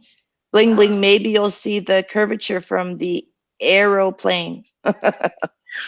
Yeah, I doubt it too. I doubt it. I'm going. Joey Silva is going. So yeah, there are a lot of people right here in the chat that are going. Yeah, I've never seen the curvature. I've lived in 3 countries. I've flown a lot in my life. I've never seen it. Oh, yeah, of course, yes, Karen, I know you're going. Karen B is going. Now, if we can convince Karen Pettit to go. Now that if I've got the money, I will. Well, if we could fundraise, you know, would you accept that, Karen? If we could fundraise to bring you. Well, that would be amazing. But anyway, I do have responsibilities. I do have to a mortgage and stuff. But it would be great. I know, honey. Can you take away a couple days from for a little vacation for this this coming fall? Because it is in the fall. Ooh, how cold is it in Colorado? Do they have the heat running at that time of the year in They have November? snow in Colorado, don't they? Oh, I know that, but that would be in the mountains, of course. But do they actually run the heat in houses and the buildings? I guess they do. No, it's because it's bad. That dry air, I usually get sick. That's my only little worry. Oh, right. The dry air. You're thinking it was a third world country or something. No. Do they run the heat in at that time? I live in perpetual summer with perpetual air conditioning. Oh, so you're so lucky. Oh, well, I don't know about the air condition, but perpetual summer sounds nice for me. You know, it is nice, except the summers here are very hot. Can I just do a little shout out to the chat room because Sure. Quite a long time. That's Flat Earth Dude, hooray! Richard Burke, hooray! Joey, Sylvie, hooray! Joe Mama, hooray! Siddy, I can't do any more hoorays. Siddy, hooray! One man and his detector, hooray! Yeah, cheers Joey. for those. Question everything says, if you want to go, Karen, I've got $5 on it. Oh, you know. Thank you for those onion badges. Flat Earth Dude, I'm in for. And I need the recipe. I need Flat the Earth recipe, Dude one man. They were beautiful. Oh, let's do the names first of all. It's Chris Connolly, Karen B, Lady Onyx. Right, Karen. Lady Onyx. Yeah. Am I supposed to say hooray? No. Hooray! Flat Earth Dude is going to give you $50, Karen. $50 for Karen from Flat Earth Dude to send you to the conference. Started already.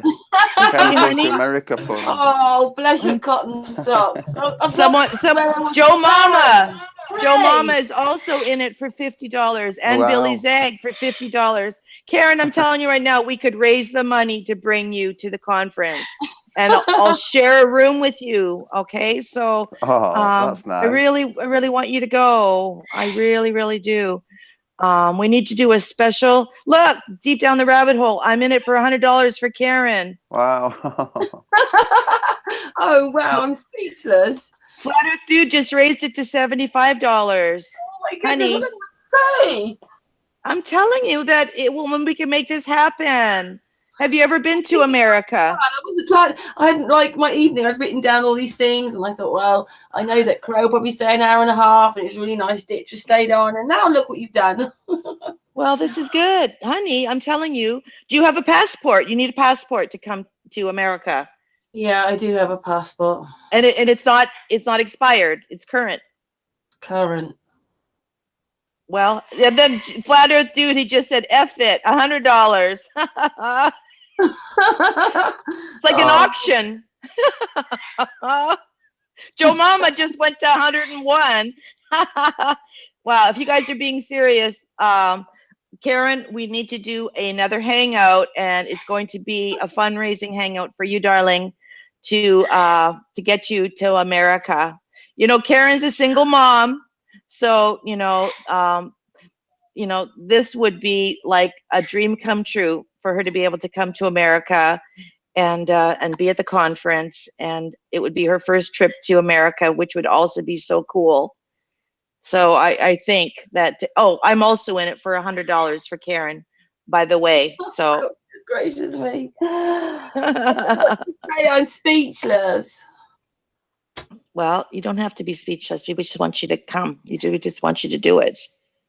We just have to figure out, let's see what your airfare would be. The earlier you book it, the better your ticket price will be. What's the major airport by you, Karen? Heathrow. Oh. Heathrow. All right. All right, let's see. It would be, oh my word, is this real? This is real. This is real. $408, Karen.